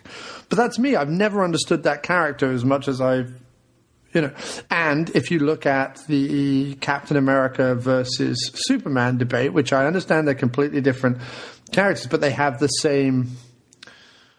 Well, hey, you want to bring it up? I'll bring it. No problem. They have the same modus operandi, which is, pure justice in the American way, right. Whatever that means, right? What it means in Captain America, the Winter Soldier, and here's where I would give it props, is this wonderful idea of you can talk about the gray area of the world and the compromises we all have to make as much as you like. But there is a right way of doing things. And I'm going to steadfastly believe in the right way of doing things, even if it means me sacrificing my life for it, because that is what a soldier is all about. And that is a brilliant way to do it. Constantly retelling the same fucking tedious, I grew up on a farm and I'm an alien with superpowers origin story till they're blue in the face, not an interesting way of doing it. That's all I'm going to say. Okay. Do you agree or disagree? Oh, or I vehemently disagree. Okay. I think the entire Captain America versus Superman debate is specious. No, I'm only saying it.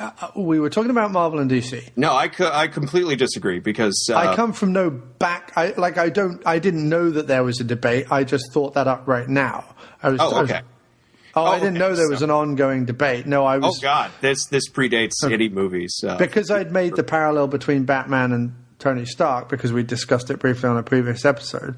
I simply made a parallel between the two so-called boring characters, because they would all be about good and truth and justice and honor and all the rest of it, which is boring, quote unquote, in cinematic terms usually, and also problematic for writers and screenwriters who like dark and gritty and mysterious and twisty-turny because they're writers. And, I'm just talking in average terms.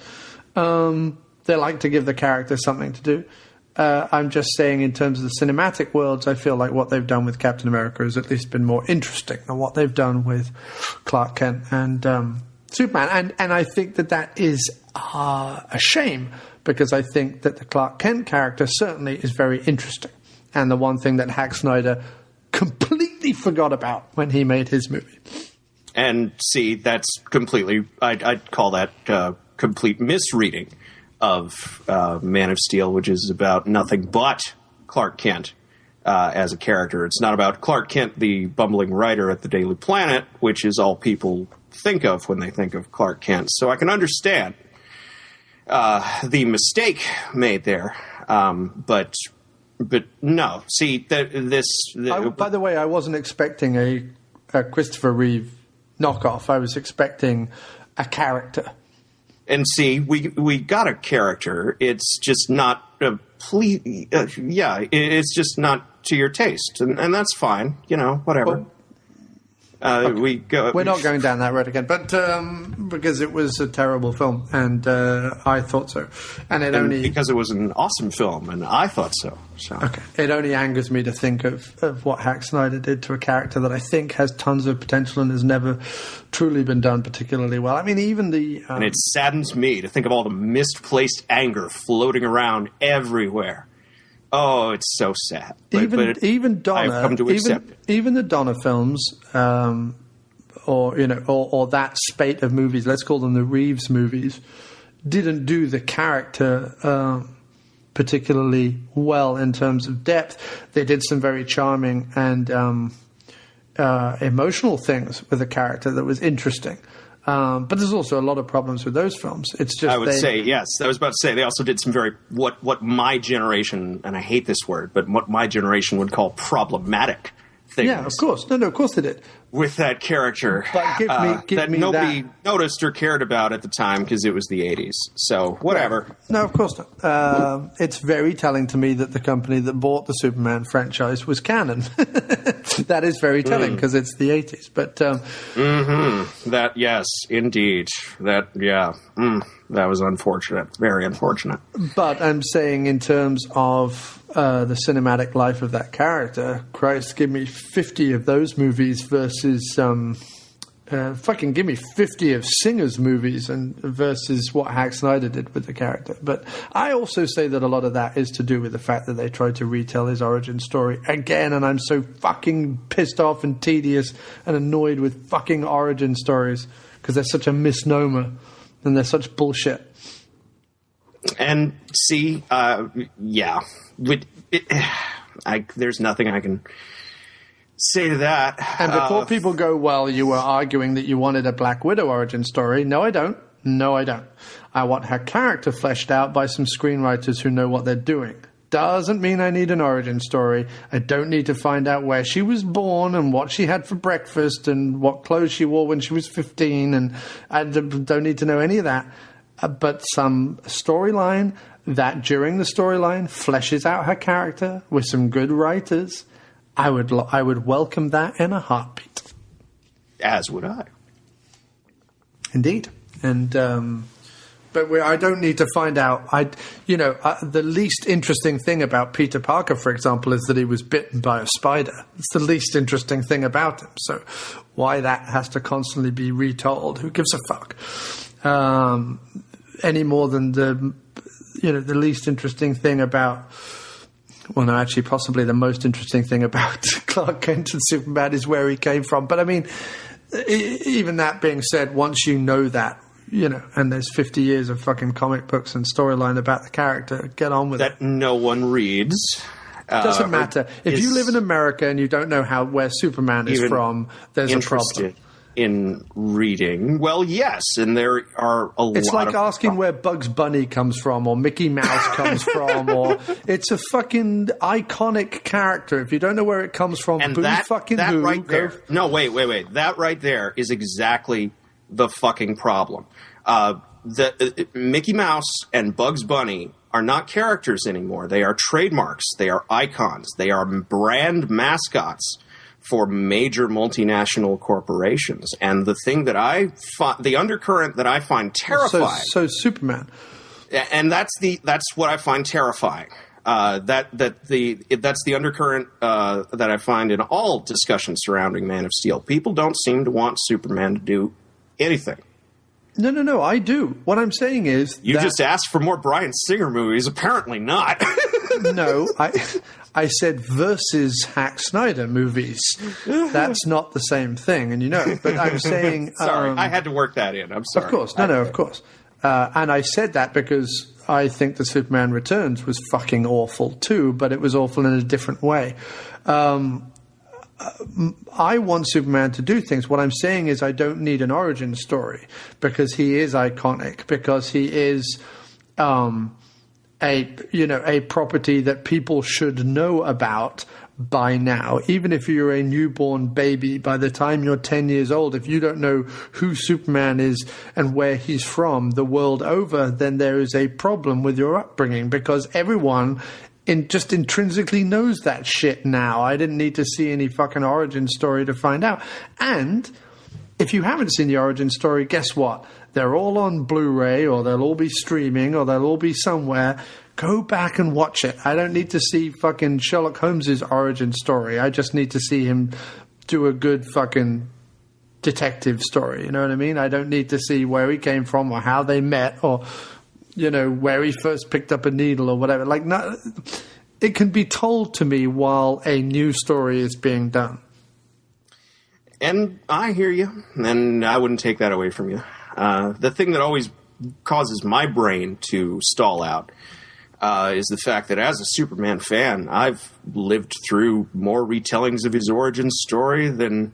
I don't know how you haven't gone crazy and stabbed someone. You people, yes, yeah, I've seen Superman origin stories that you people wouldn't believe. Yeah, I don't know how you haven't gone crazy and stabbed someone. I who think says I haven't? Ooh. Right, true. I think it's because writers are unimaginative for the most part and don't come up with interesting things to do with the character, and I think that's a shame. No, it is because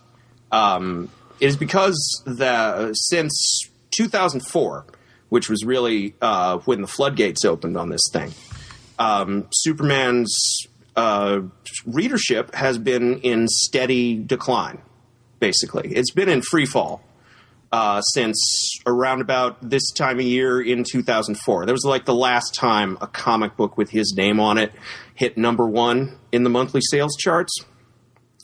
And so ever since, there has been, through several shakeups in DC Comics, there has been a drive to revamp him for a modern audience. And what I'm saying is that... Which means nothing, because audiences are audiences are audiences. There's no such thing as a modern audience. That's another misnomer. Yes, exactly. To say nothing of the fact that most so-called modern audiences would turn their nose and snort at any thing with Superman's name on it, just out of but human beings are human beings are human beings are human beings. And if you told them an entertaining story in 1723 or you told them an entertaining story at 2014, it doesn't matter. It's got no... I don't know about that. I do. Human beings are human beings the world over. And while there's cynicism and whatever there was back then, you think when Shakespeare wrote a new play, every time out the gate people were fucking swooning over it? No, they were crazy. But now we're dealing with different types of crazy. Is all I'm saying.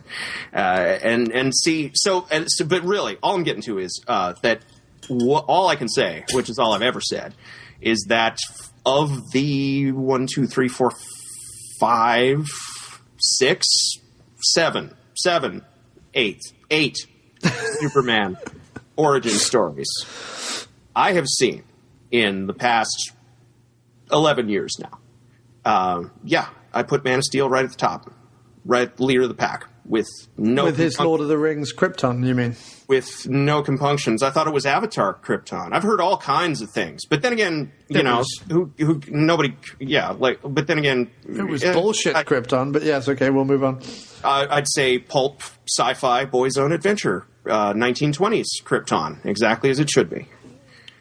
That would have been welcomed. So, let's end this episode not on a down note, but on a positive note, and let us turn to our listenership and just read out some of their comments and get your feedback on them, David, very quickly before we end.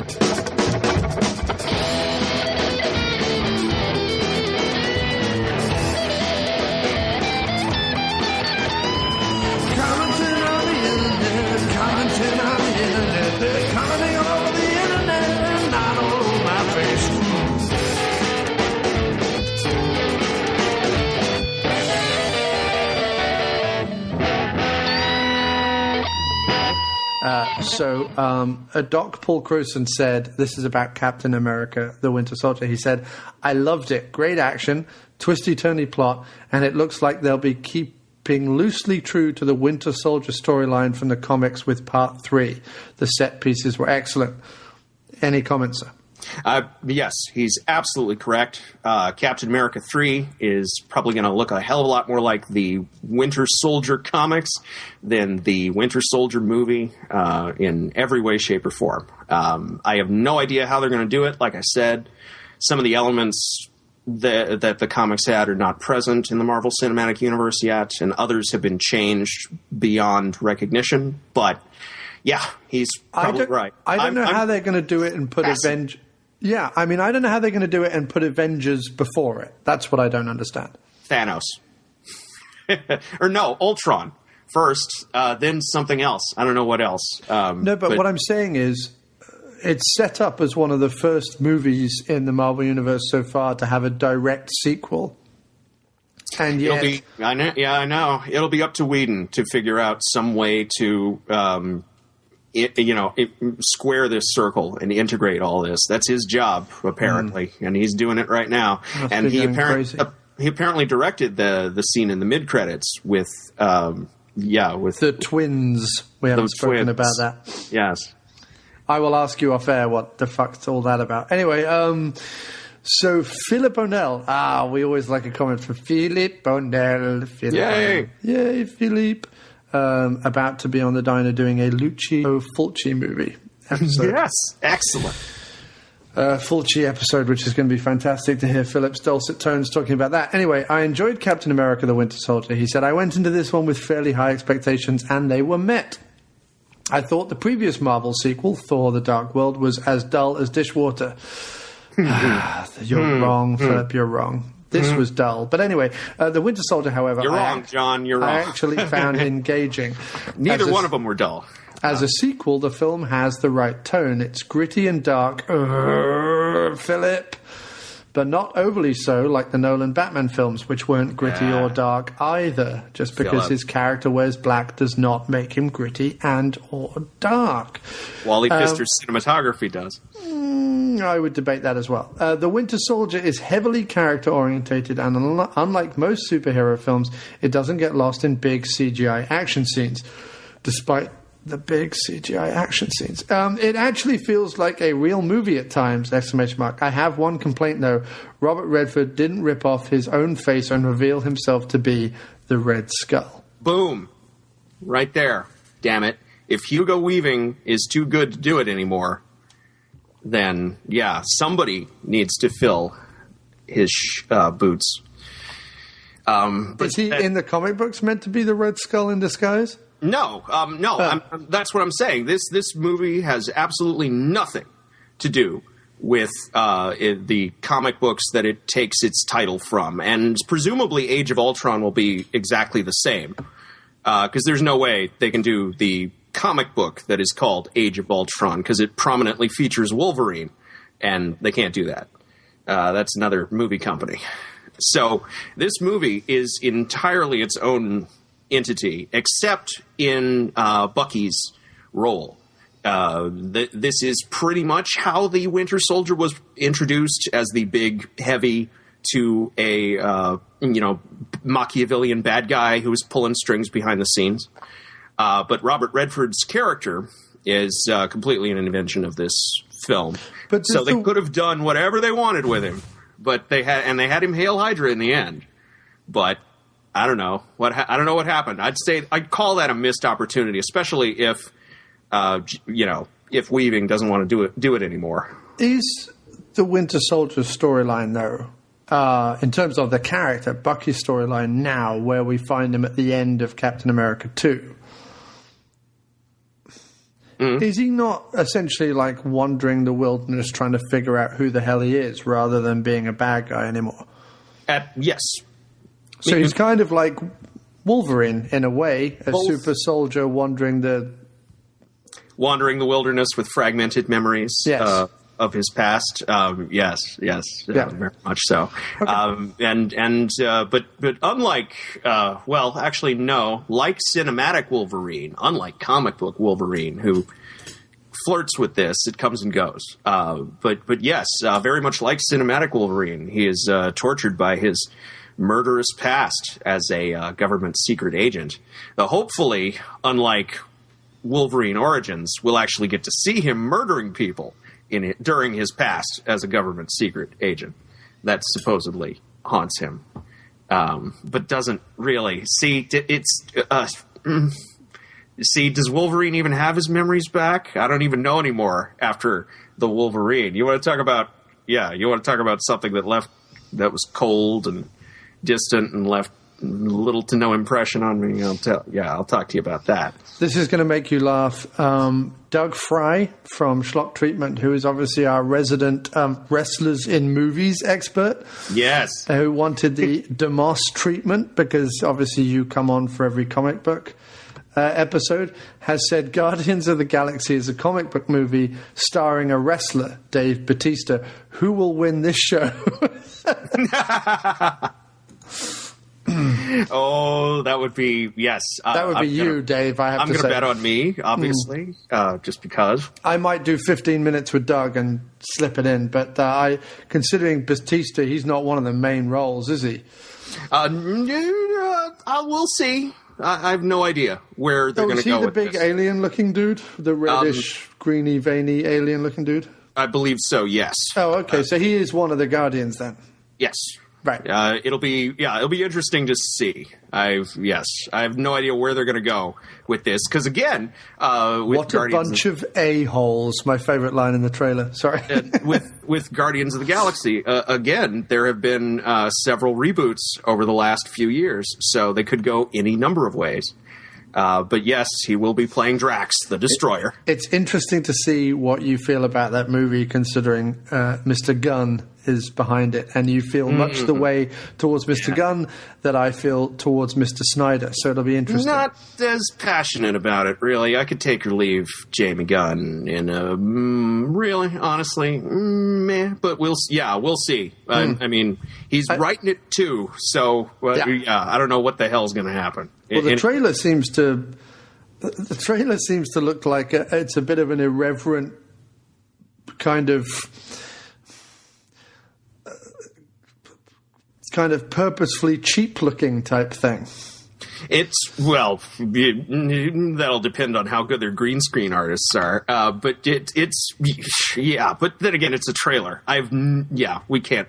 Right. tell. No, I just mean that John C. Reilly and Peter Serafinowicz, the wonderful and underappreciated and underused Peter Serafinowicz. And John C. Reilly. And John C. Reilly as well. Yes. Their characters look quite pleasingly to me like kind of cheap early Star Trek, early Doctor Who type shoddy costumed kind of cheap aliens that are human, just with funny uniforms. Yes. Well, there are several alien races like that in the Marvel universe. That's what I like about it. So Jason Ritter, he in particular. Well, no, I won't tell you. I won't tell you. I won't spoil it. Jason Ritter says, "I want Zemo and Red Skull for Captain 3. I personally can't get enough of the Winter Soldier film. I was just wondering, where's Hawkeye in the middle of all of this?" He's having a potluck on the roof of his building with all of his neighbors. Probably in, like I said, Queens, Hell's Kitchen, somewhere with a lot of brownstones. That narrows it down, right? Yeah, I don't know. I think this film could have benefited from... I still say there is a film missing before Cap 2. I think it should have been Avengers and then a Black Widow movie in which Hawkeye appeared, and then Captain America 2. I still say that would have been a much nicer run of it. And I wouldn't mind visiting that parallel dimension, honestly. It just would have been a better way to do it. I feel the impatience of Marvel is the only thing that's a little bothersome with these movies that we're getting. So Peter, as far as Zemo goes, you're gonna get Von Strucker either in the next movie or in Avengers, probably in Avengers. So that'll be something. I'm just wondering, are we talking about Zemo the Elder or Zemo the Younger? Because there are two of them. Ritter does not speculate or specify, rather. See, because one of them is just your standard evil Nazi scientist type. The other one once stole a powerful cosmic gem that gave him the ability to manipulate gravity. I would imagine we'll probably get the second one then, considering the gemstone storyline is rearing its head. Indeed, yes, the Affinity Gauntlet. That's going to be. I can't wait. That's gonna be make or break for me, because by that point, well, they've already kind of gotten to that point. The only thing that confused me at the end of Winter Soldier is, where did they get Loki's staff from? Widow had it in her hand at the end of Avengers, so they got it from S.H.I.E.L.D. Oh, okay. It's just it's little details like that where I'm like, oh, fuck, now I have to go back and watch that again because I forget what they did with it. You know what I mean? Like, I wasn't paying attention to that. No, the cube went with the Asgard brothers, and Widow had it in her hand at the very last group shot of them all together. And clearly their laser cutters are made out of something to do with it that they utilize in Winter Soldier all the way through. You mean the lightsabers? You mean the how do we get out of this plot contrivance? Yeah. Yes, that's absolutely awesome. All the spy-fi gadgetry in this was great. I mean, that too is what I would expect from a Captain America movie. Yeah, it was fun. Or anything S.H.I.E.L.D. Peter Osmond on our Facebook group, and I would urge everyone to go over to our Facebook group because it's fun to talk movies day in, day out with all of us lot. Trust me on that one. It's facebook.com/groups/AMD, like After Movie Diner, then AND, like and then DAATKAK, like Dr. Action and the Kick-Ass Kid. However, because that's cumbersome, find a link for it on aftermoviediner.com. There is a big banner ad to the right-hand side. Join our Facebook group. Click that and join us. And Peter Osmond on there, who is a guy who routinely writes on there and has his own website as well. He writes, who would win in a fight, Captain America or Captain Planet? Captain America. What about if it was Captain Planet as played by Don Cheadle in the Funny or Die series? Oh, Captain America. Yes. Chris Byrne writes, another guy who's joined us on the wonderful Facebook group, which I urge everyone to join. He says, what I loved about Cap 2 was that beyond all the Marvel superhero stuff, at its heart, it is a straight-up mid-90s big-budget action film. It made me realize that I've sorely missed those flicks. See, I felt Iron Man 3 was that. I felt Cap 2 harkened back to more sort of a 70s or even 60s vibe in terms of, like you say, spy-fi and action. And conspiracies. Not knowing who to trust, and the evil buried within us in plain sight. But see, that's the thing. Most of those themes did carry over to the 90s in one way or another. I'm thinking right now of a little Shane Black movie called The Long Kiss Goodnight. Of course, yes. Which I'd say shares at least a bit of its soul with Captain America 2. And if he'd made Captain America 2, it would have been fantastic. Actually, if we'd traded off, that might have been interesting. I just think Shane Black, Joss Whedon and Jon Favreau should be making all these movies. But, Favreau should have definitely got a raw deal on this. He should have.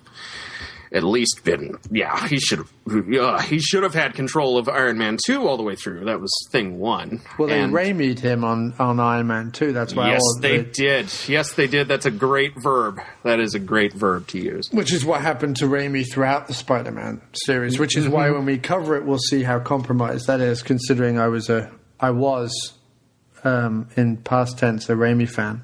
Certainly at the time those movies came out, I was a Raimi fan. Oh, we were all blinded by our fandom and just the incredible joy. I wasn't. I'm no longer a fan. He hasn't. I wasn't so blinded. Back in the day, back in 2002. I mean, it was just the onrush for me that such a thing could exist. Sure. Especially after hearing about it for so long. I mean, they first optioned Spider-Man in the 70s. Right. That's just great. But Favreau should have come back for Iron Man 3. Shane Black should have done Captain America 2, and they should have thrown Thor 2 to the Russo brothers. No, oh God, no. Thor 2 was perfect the way it was. Actually, I'd prefer Alan Taylor over the Russo brothers, honestly, because he directed some very good episodes of Game of Thrones that I like. Which is a cinematic TV show as opposed to Community, which is a sitcom. Very much so. And let's be fair, while everyone's going on about Community being, where they got this job from, it's not the only thing they've done.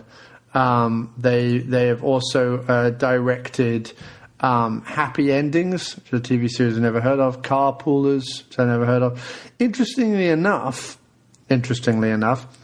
they did direct Car Fuckers, which is a Kids in the Hall sketch. They directed Arrested Development, which again, not a great looking TV show.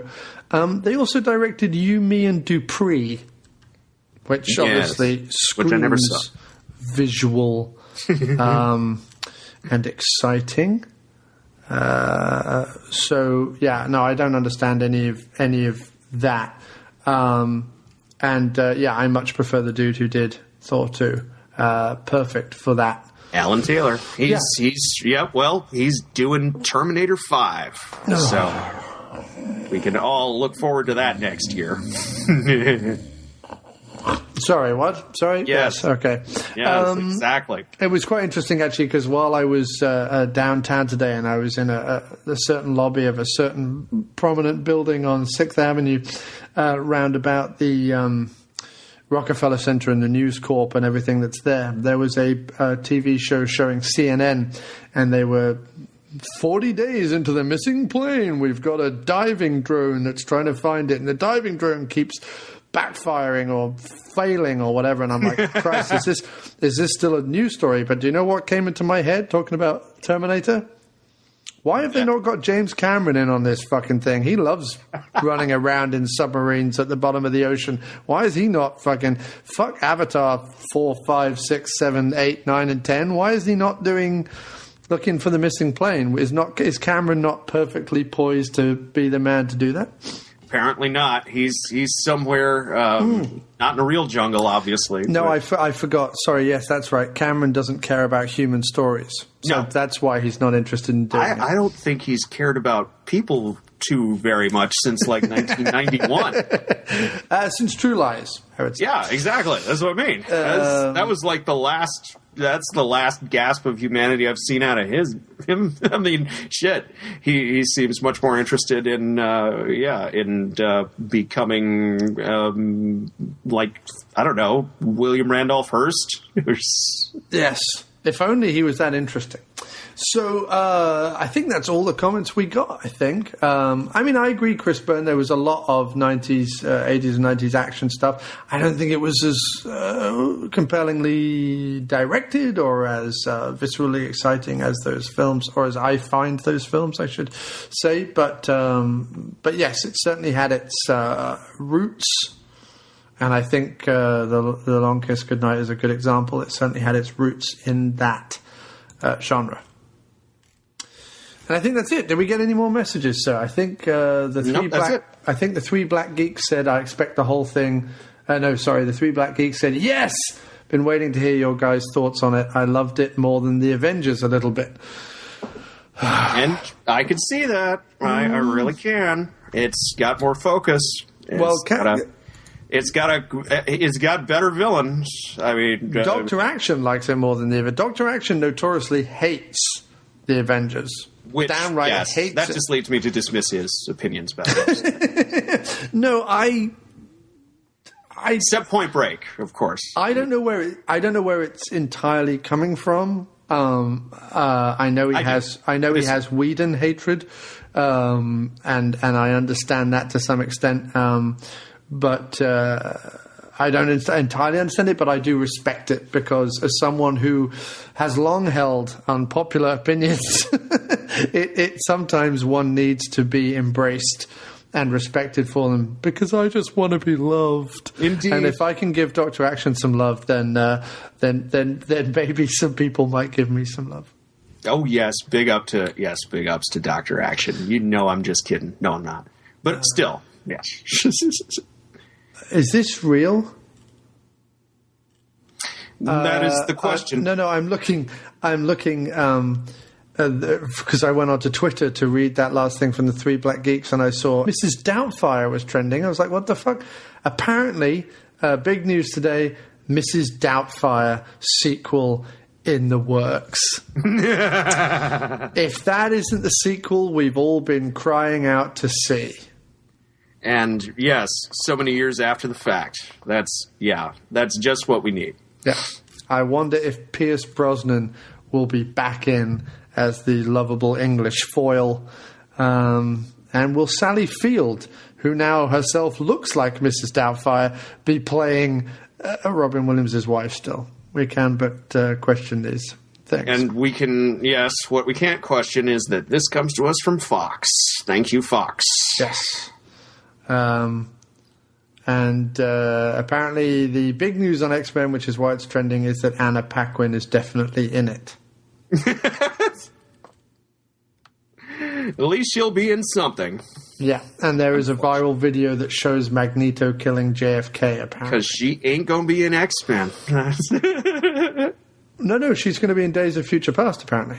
What? I thought they edited her out. Oh, well, see, that's the thing. I haven't been keeping up with the news. Purposefully not been keeping up with the news. And let me just, can I rant for a second? Of course. And then I have to call it a day because I do have to eat something. Absolutely. Absolutely. But and also my show goes live on FDTC at midnight and I have to be in the chat room to talk about it. Oh, totally. But yes, it'll be real quick. Go right ahead, Chief. This last 6 months or so, I've noticed a very disturbing trend in most of the my sphere of cynical talking heads, smart alecky talking heads on the internet. We all seem to be talking about trailers a hell of a lot more, and about each little tidbit of upcoming movie news. We're becoming disturbingly like the film press that I ran to this niche to escape from, and it's just worries me, really. I mean, we're making we're devoting needless amounts of unnecessary time to shit that ain't even going to come out for 3, 4, 5 years, and it just seems to be like a gigantic exercise in setting ourselves up for disappointment. But then again, what do I know? I like Man of Steel and Dark Knight Rises. So, dude, it is 24-hour news syndrome. In other words, the companies that believe the internet needs to be filled 24 hours a day instead of allowing us people and communities to fill it. They fill it with memes and videos and clips and tidbits and released news articles and so on and so forth. Sometimes 25 minutes of the movie ahead of weeks ahead of its release. That's, sure. Yeah. The Amazing Spider-Man suffered from that. The first new one.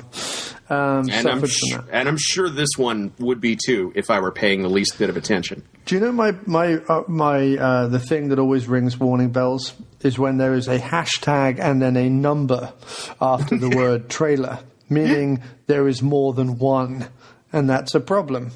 I am currently being routinely put off and annoyed about a film that I was originally looking forward to, Expendables 3, by everything that they're releasing about Expendables 3. All it's making me do is not want to see the film. And that's a problem because I should be its core audience. And if they don't appease me, they're going to have a problem on their hands. As it is, there's talk about Kellen Lutz and people like that, where I'm like, I'm not interested in him. I was watching the Stallone and Statham show. Thank you very much.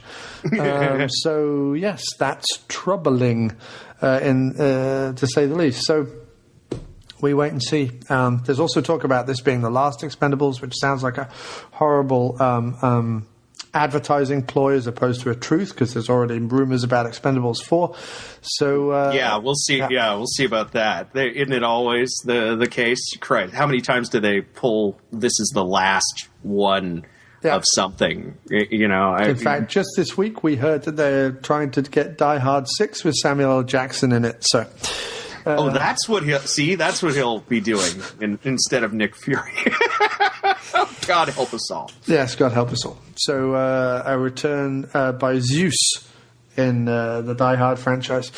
But yes, they're ruining everything with trailers. I completely and utterly concur. And the only way, of course, that anything can be done about this is if we, the people, do something about this. And we, the people, are notoriously shit about doing anything like this because there are enough of us out there, idiots I like to call them, that find every tiny little tidbit so fascinatingly wonderful that they have to, constantly and utterly put it out there and talk about it and go over it and analyze it and all the rest of it. And this is why I will never review a trailer in any way, shape, or form at my website. I just realized that I called myself an idiot, and I'm okay with that. A trailer-free zone. That is perfectly fine. You're cool. You're cool. Because I have also been a part of disseminating information that I get from Google alerts for people such as Steven Seagal and Sylvester Stallone and people like that. Back when I can be bothered to update the Dr. Action blog, which I prefer doing reviews on rather than news articles nowadays. But anyway. And your audience, at least as far as I'm concerned, prefers it true. Just so you know. Yes, I mean the whole news game thing. I don't have the time or the energy. I prefer talking with my good friends over at the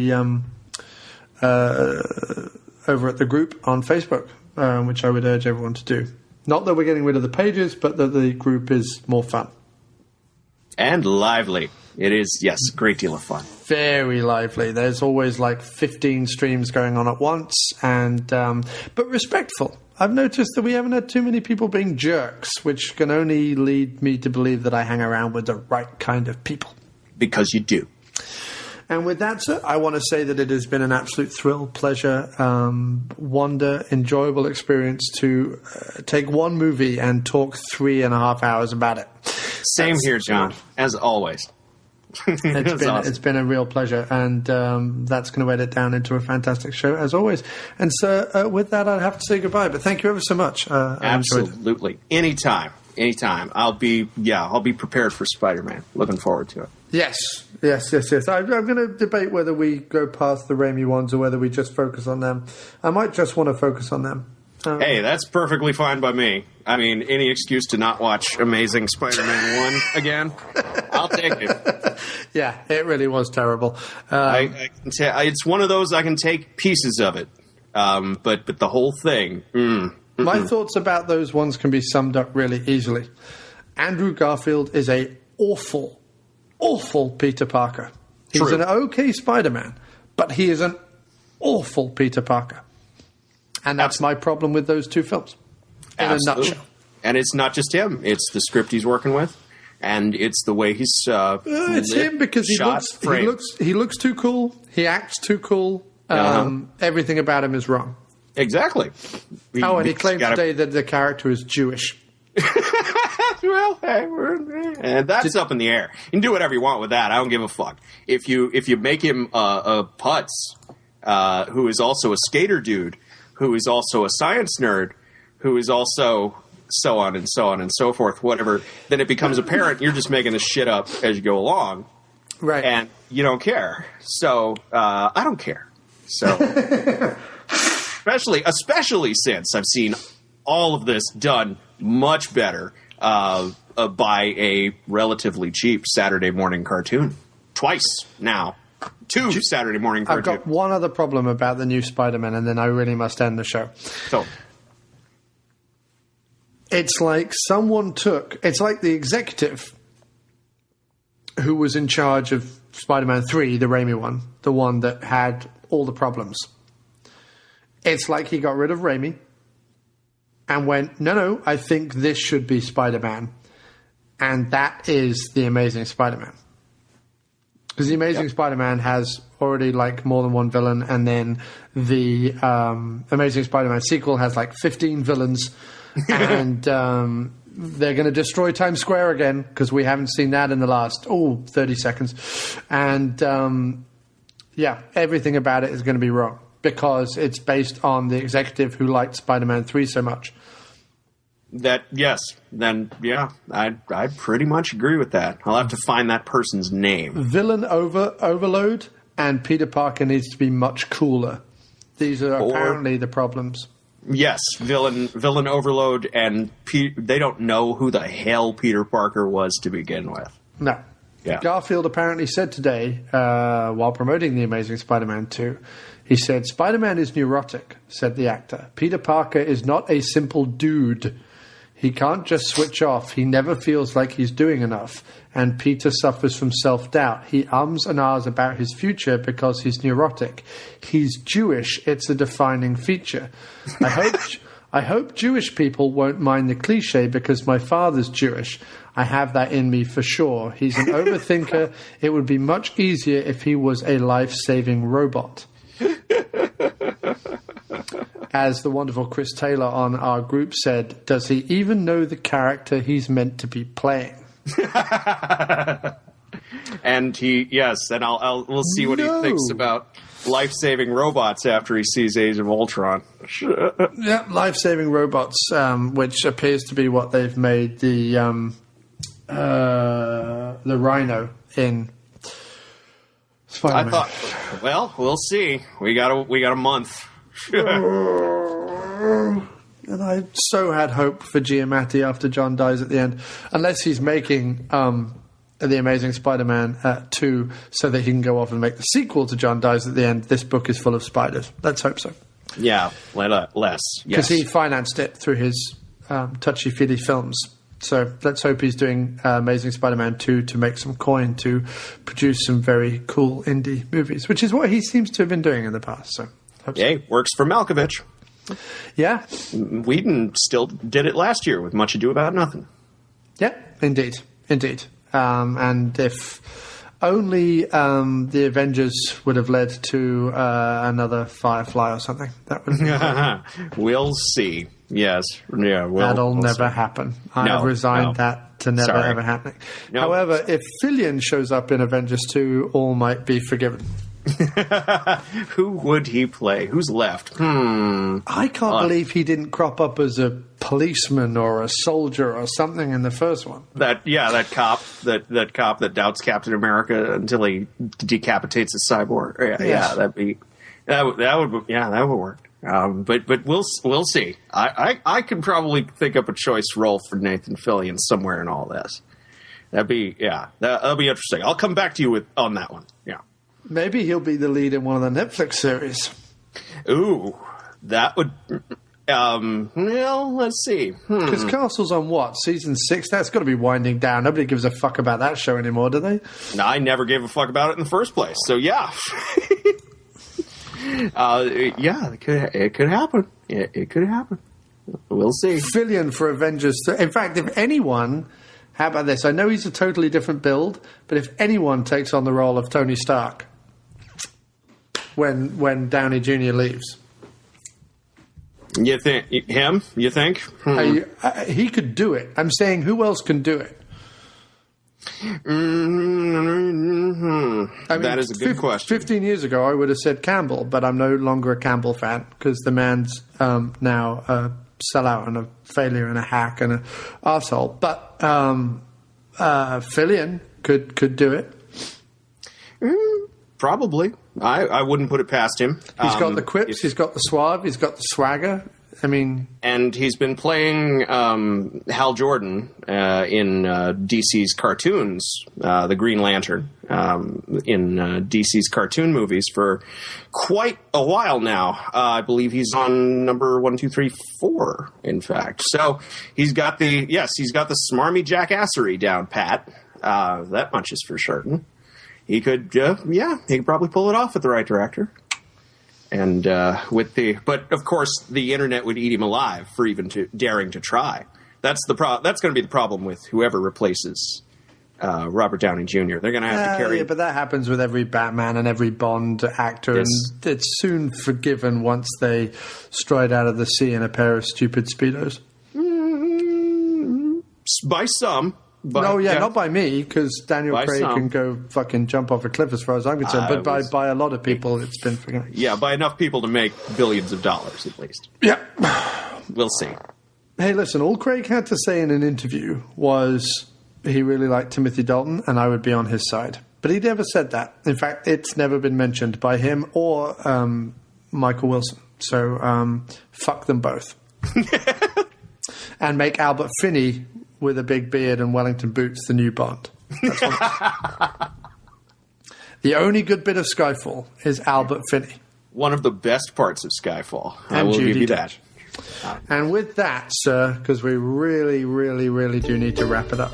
Yes, absolutely. I have to go. Yes, absolutely. But thanks again. Oh, sir, it's been a pleasure. You have a good time now. Take care. You too. I can see by your grin that you're trembling within, where it's all over time.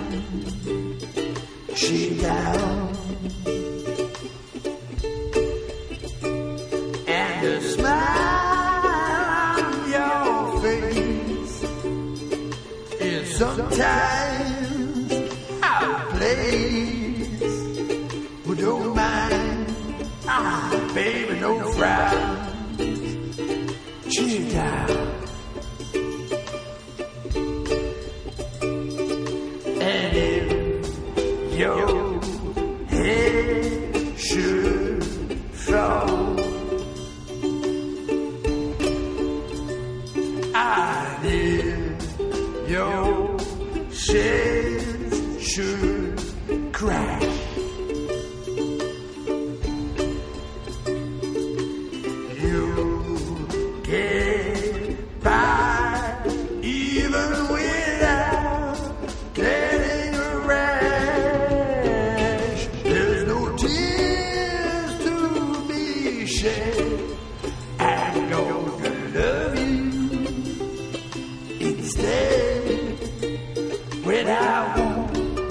I want you around. Baby, chill down.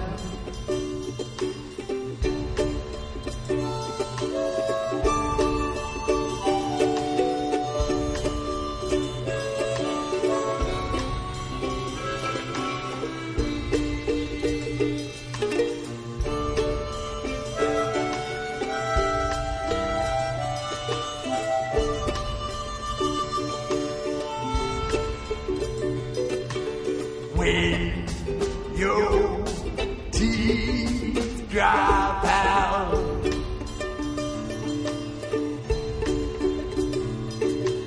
you'll get by even without taking a bite. If your dog should be dead, well, baby, I'm gonna love you. Stay where the wood it doesn't cloud. Well, baby, chill down. Yeah, I want you around. Baby, chill down. I said don't mind. frown, baby, chill down. When I want you around, chill down, chill down, chill down, chill down, baby, chill down.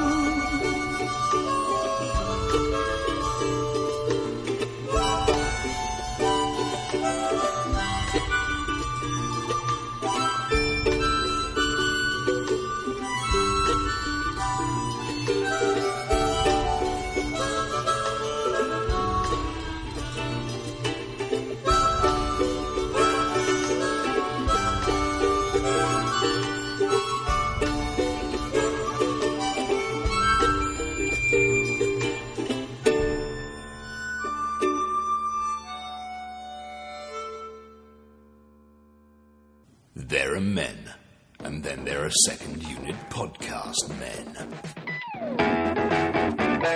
The podcast you've just been listening to is part of the Second Unit Podcast Network.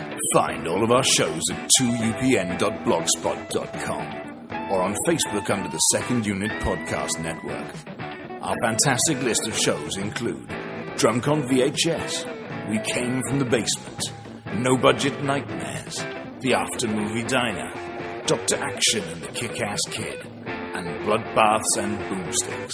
Take one podcast into the shower. Don't be a blithering idiot, Alan. We can give you the multiple podcast cleansing system all in one place your hair deserves. Our programming is available across all platforms from iTunes to Podomatic, TalkShoe to Stitcher, so you have absolutely no excuse. Listen today, and a free naked person of your choice will be shipped from Thailand to your door in a matter of weeks. The Second Unit Podcast Network, bringing you the action and leaving the boring stuff to the other guys. Bloody hell. Who does a girl have to blow around here to get a decent beverage?